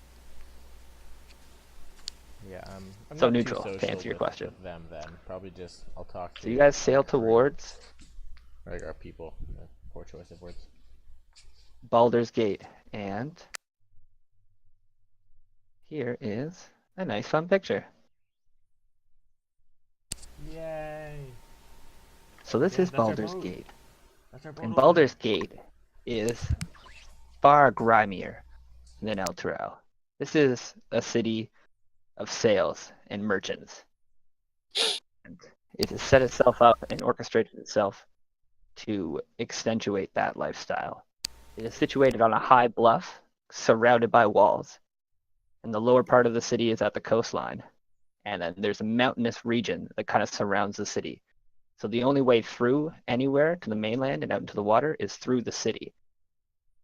The people of the city have worked hard to maintain this for trade purposes. So Baldur's Gate kind of is where everything happens. It's like a crossroads, per se, and they forced it to be. There's a lot of things happening in this city. It's a lot more. A lot more what? A lot more what? A lot more people. Yeah, so it's much bigger than Ultrarealm? Yeah.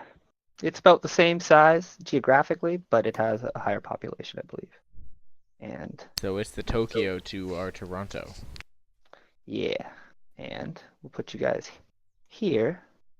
A little bit more of a idea of the map. Different map this time, going in a different direction. So you guys are sailing in from the right-hand lower side of the city. You guys with me on this map? Coming in from Yep. over here? I see it. Right, so you guys kind of cruise into the city. And as you come in, you see lots of aspects of the harbor. This is like the main aspect of Baldur's Gate. And you come in at the low lantern area on the docks, where you quickly notice that there are no wagons and horses anywhere within the city walls.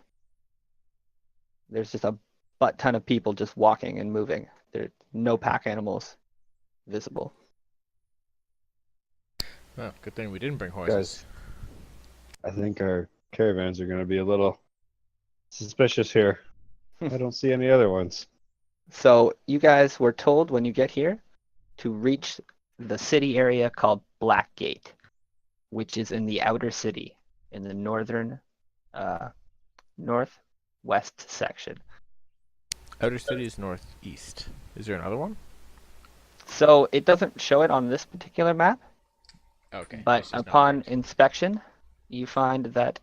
Can you guys see my arrow? It's so Yeah, I like see it. small, zoomed out. This is Blackgate. Okay. So you're directed to that area of the city from the sailors who drop you off. They tell you to move through the city is your best bet. Walking around the city tends to have pitfalls in its hard terrain. But on foot you can definitely make it. It's just pretty much impassable for wagons. Okay, so we're here with guarding the caravan or the traders on the boat as our cover story. Yeah, Are we so sticking with you've them? been instructed to come to the city and to meet with Onfer's contact. His Okay. name is... He owns a wagon shop, as Onther explained. And he is well connected with the merchants that come through. He does repairs and shit to the wagons. And he could definitely recommend you guys as guards. What's Oh, that? so we need to find some caravans to guard. Is that what you're saying? Yeah. There's going to be a trade wagon that kind of comes and goes up before the winter. It's pretty, Onther's pretty sure that the cult intends to cloak their several wagons in this monstrous caravan that travels north. Okay. So that it doesn't look conspicuous. He's certain that this guy will know about the progression of a caravan like that through the city. And he could definitely recommend you guys to be guards in accompanying caravans to the cult.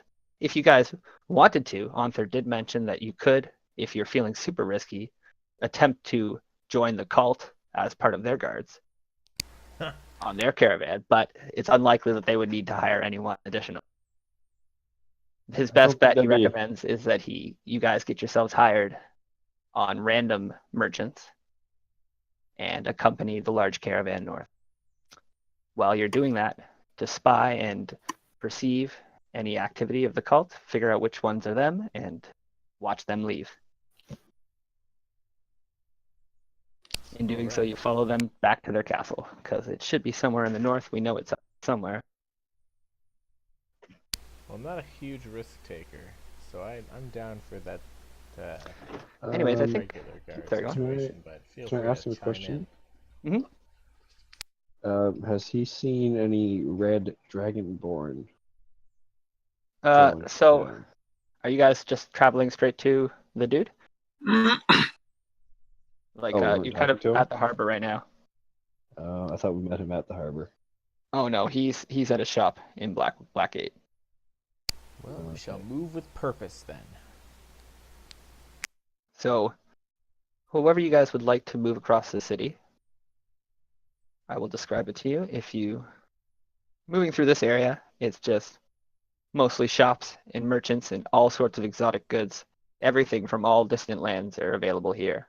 It's far more than El Terrell, but also more expensive. As you notice, it's kind of a drop-off place for all sorts of exotic shipments into the Sword Coast.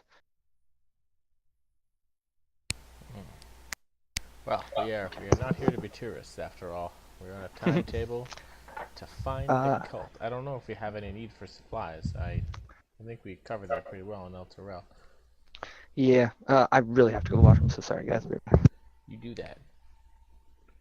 Evola, you do not chime up at to exotic goods from distant shores. I honestly did not eat part. Ivola's very tired. Yeah, it's about that time, eh? Yeah, I was just gonna ask before he's like, can I go to the, like, I'm gonna go to the bathroom. It's just, can we ran call away it? from your request. Yeah, it's just after 11 o'clock, brain stops working. Sleepy time. Nap. Sleep, night.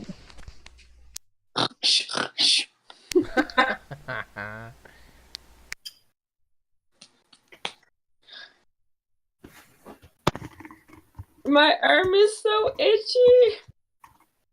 All right, back. Last little thing I want to drop you guys with. As we wade through the markets to try to find our contact. As you what? As we wade through the markets to try to find our contact. Aye, yeah. So, how do you guys want to go? Do you want to go through the city, or do you want to walk around? Start with that. I think we're a pretty tight group. I'd like to. It's a strange land. What? You'd like to do what? Damn it, I can't talk. We're staying together. All right. You guys going through the city as a team? Mm-hmm. Aye. All right. So you're going through the city, and the lower city is all chill, and people are all like, yeah, whatever, not really paying much attention to you. When you get to this section of the city, guards stop you, and there's quite a bit of resistance. But you tell them you're going to Blackgate, and they allow you passage, but they warn you not to start any trouble. When you get to this section of the city, it's much nicer. It's much cleaner. It's much ritzier. This is the upper area of the city. You had to walk some stairs to get up to this garrison area. Ah, so we just descended from the slums. I know how cities work. Exactly. The lower city. Tis what it is. So you guys make your way out through the gates into Blackwatch area. And this is the slummiest area you've seen. The docks were pretty utilitarian. Lots of things were happening there, and because of that it was dirty. But this is more like neglect. So as you get out here, it's just more of a rundown area. Still lots of things happening, but it's barely the same city. We'll be very alert for pickpockets and shit. Yep, no, that's fair. Exactly the kind of reaction. So you guys make your way to... Pardon me? I said it's Hawkesbury. Exactly, so stay on your guard. And so you make it to Ackland. And he owns a dirty wagon shop in Blackgate. So up front, he's got like several busted up wagons, little like tires everywhere, and an open window shop. So you guys go right up to him.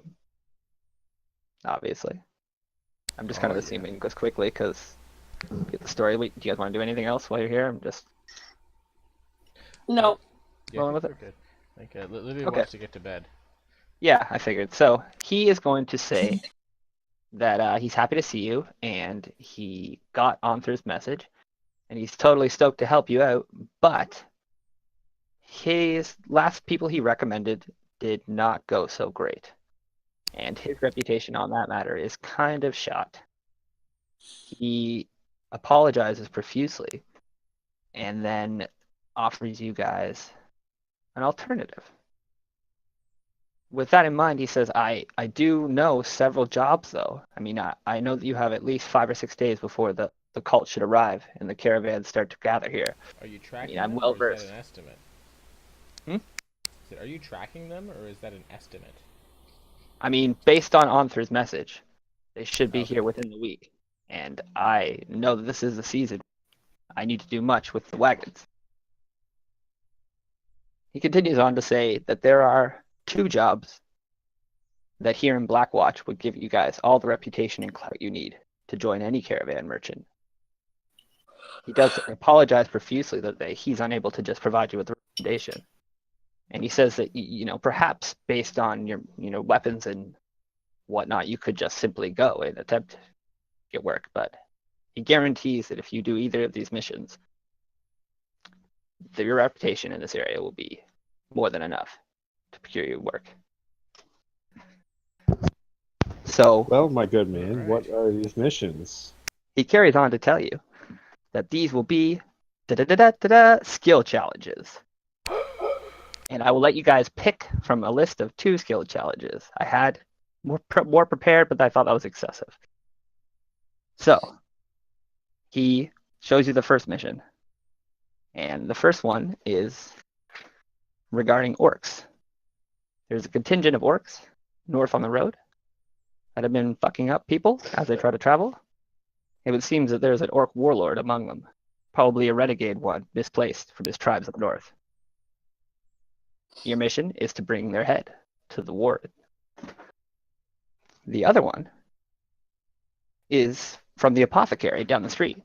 He says that strange creatures have overtaken a valley where he gets reagents. He would like somebody strong of mind and body to go and fetch them, as his usual sources are too afraid and unable. Sounds like So- I'd be good at the latter. I hope we don't get too much renown and draw suspicion onto us, but I agree. I think that taking down an orc warlord would be could cause too much suspicion, but I think that warlord should be taken down nonetheless. I'm Difficult. voting for the orc warlord because he's fucking up people, and plants are not as important as the lives of people. so you're looking at it for the task's merits itself, not entirely how it serves our So, yes, also more Hell of information a about redemption. Yeah, there's specific reagents. You can find out what they're used for, but it doesn't. We'll say potions and things like that of that nature, arcane potions. So it's not super helpful as opposed to taking out. So not Raiders like and- the lifeblood of an orphanage hospital or anything No. like that. But I will say this: as I've made these 2 skill challenges, the orc one doesn't have. It's going to be medium to kind of hard, regardless of how well you do on the skill challenge. The other one will either be super easy or super hard. It has a larger room for error on the second one. And that's just the nature of the complications of the task. Yeah, I assume. and I'm gonna let you guys stew on a skill challenge of what did I write? I wrote 6 victories versus 4 defeats. That's what I wrote. 6 versus 3. We'll do 6 versus 4. So that 10, everybody has to go twice, depending on how well it goes. Somebody might have to go twice if you guys do all successes. But yeah, I'm going to write down the terms of my skill challenge, and next session we'll start with that. All right, sounds like a plan. My vote is unerring. It's for the orcs. Yeah. After hearing Calix's strong-willedness, I have to agree that even though the apothecary would be more fitting for our cover, if we can help the people by taking down an orc war leader, we can certainly do a little bit of extra good. I agree. I'm gonna follow the big blue guy.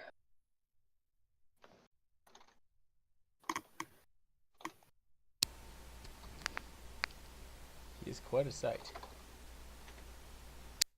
Any reason you're following the big blue guy, Miss Tyra Devola? Excuse me. He's got the magic shield and the lightning breath. It is the path of safety.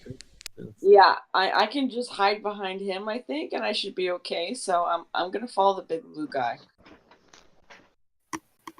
I wrote DC 14, but disregard that because I might change regarding on how what you choose to do. Yep.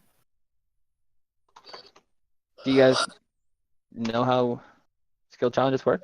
Like we did it quickly in Troy's, but for the same idea, I'll just go over it quickly. Like you have to pick a skill that you're proficient in and tell me how that skill would hunt the orc. And essentially what my skill challenge is going to do is I'm just going to illustrate you guys hunting that orc. And based on how well you guys do on the skill challenges, I'm going to start the battle from that. I'm just going to narrate you guys right into fighting because I'm assuming the end goal is always going to be we're going to fight them. How well that combat starts out is going to be based on how well you do on the skill challenge. So if you guys completely fail the skill challenge, you're basically going to start surrounded by orcs with your, blinded. Maybe that's an extreme example, but to that extent is the idea. If you guys all pass, you basically come upon the orcs sleep and just slit their throats. Right? It's like, this is the double-edged sword, and if you guys agree to my terms, then I'm just bringing you right to the fight. Yeah, Sounds I good to figured me. that's more or less what it is. It's basically just hunting and killing an orc, so I don't really see anything else going on. Yeah, so I'll just take all your successes and failures, and then I'll just narrate us a story. Begin combat next session. So you guys can Can I? Oh, you saying you want to roll ask them you now or something? next session? next session. Okay, good. Okay, that's what I thought. I just have a question about something I can do for this. hmm I assume someone's going to be tracking this guy, so when they get to them, can I use my Star Bahamut and fly in the air and like dive bomb this guy with my athletics? Yeah, certainly. Yeah. I can't see why not. Here's what I wrote. I literally so much actually. I'm just gonna post this. Yeah, I just want to use my Star to try to fly over like the main line and just dive straight on the big guy. Okay, this isn't actually that much of a giveaway. This is just helpful.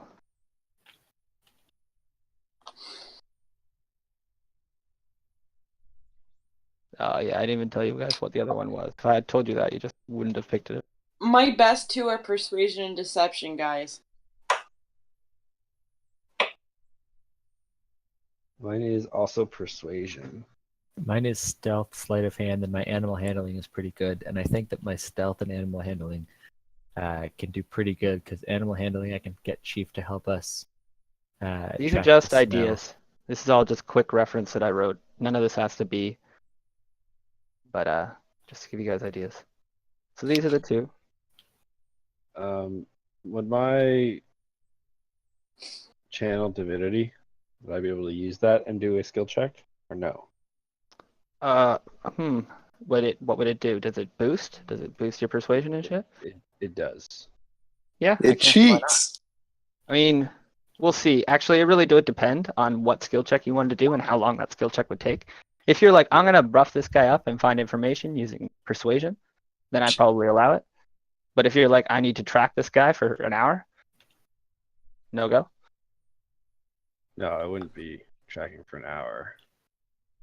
So yeah, But quite possibly. I get 10 minutes of +5 to persuasion checks. Based on this So- particular skill check, since it's not time sensitive, I can't see why not. I can't give you a good reason why no. Until So- next week. Yeah, so I'll think about it. Just gotta think of So, every right. ways to discredit that.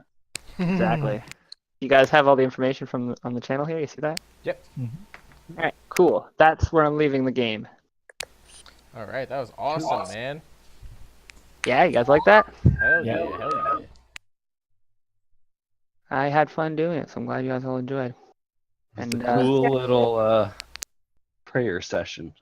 Yeah, I yeah, I didn't know how to do that necessarily with you, and I really wanted to like just quick draw pictures of like how I was describing the dragons. 'Cause I'm like, I thought about Oh, it a lot. I'm like, how would the dragons be? I got a pretty Mountains. epic picture going on. See, yeah, that worked better that way, anyways. Basically, I I've pictured got like All right, I gotta go, guys. Have a good night.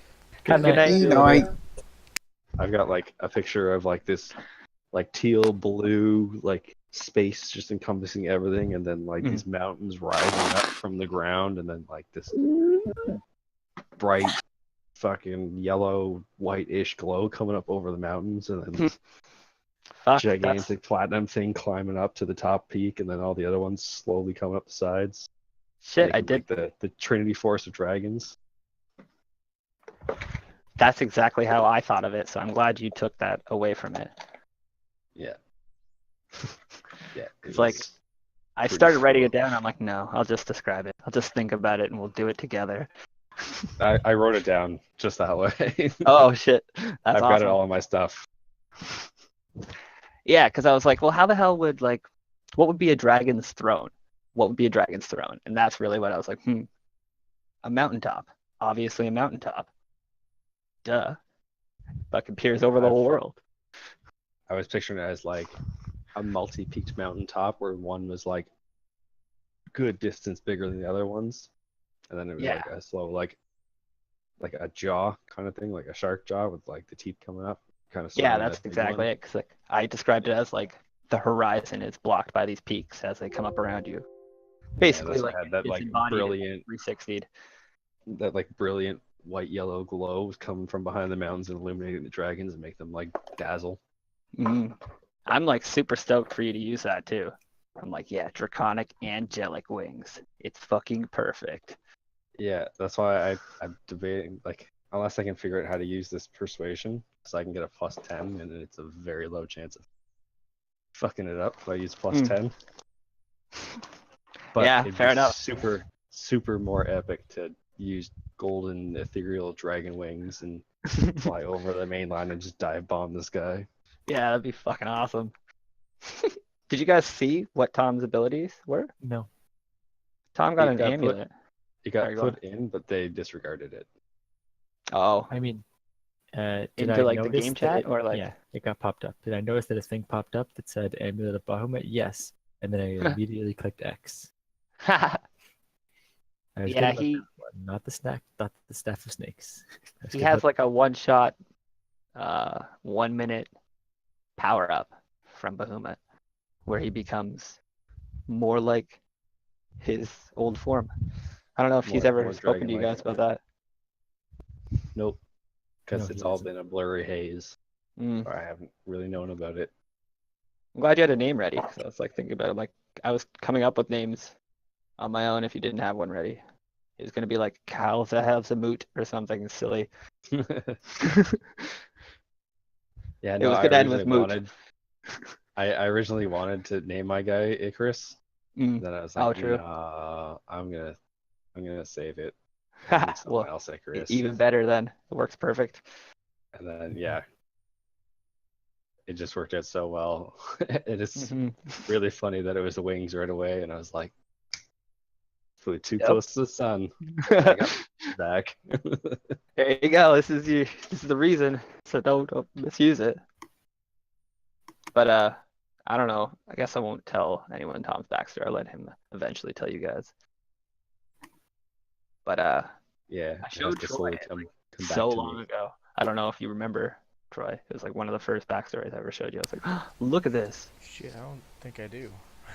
Nah, I didn't think you did. Like when we were first like theorizing about me starting a game, I'm like, imagine somebody had this backstory. And I showed it right to you. That's funny. Then I gave it to Tom. Yeah, I totally forgot. What? All right, guys, Still I gotta can't bounce. believe you guys Got things to murdered do. those baby dragons. Hell yeah. Have a great night, everybody. Yeah, Alright, we'll see see you all. you guys later. I'm gonna debate whether I want to be epic or be good. Very good sesh. Session. So. Yeah, come up with some skill challenges for next time. Probably be a couple weeks before my game comes back with raspberry and red in the mix. But we'll see. And Oh, I got a good one coming up for raspberry. nice. All right, guys. Peace out. Enjoy your event. Have a good night. Bye, Yeah, guys. later, dudes.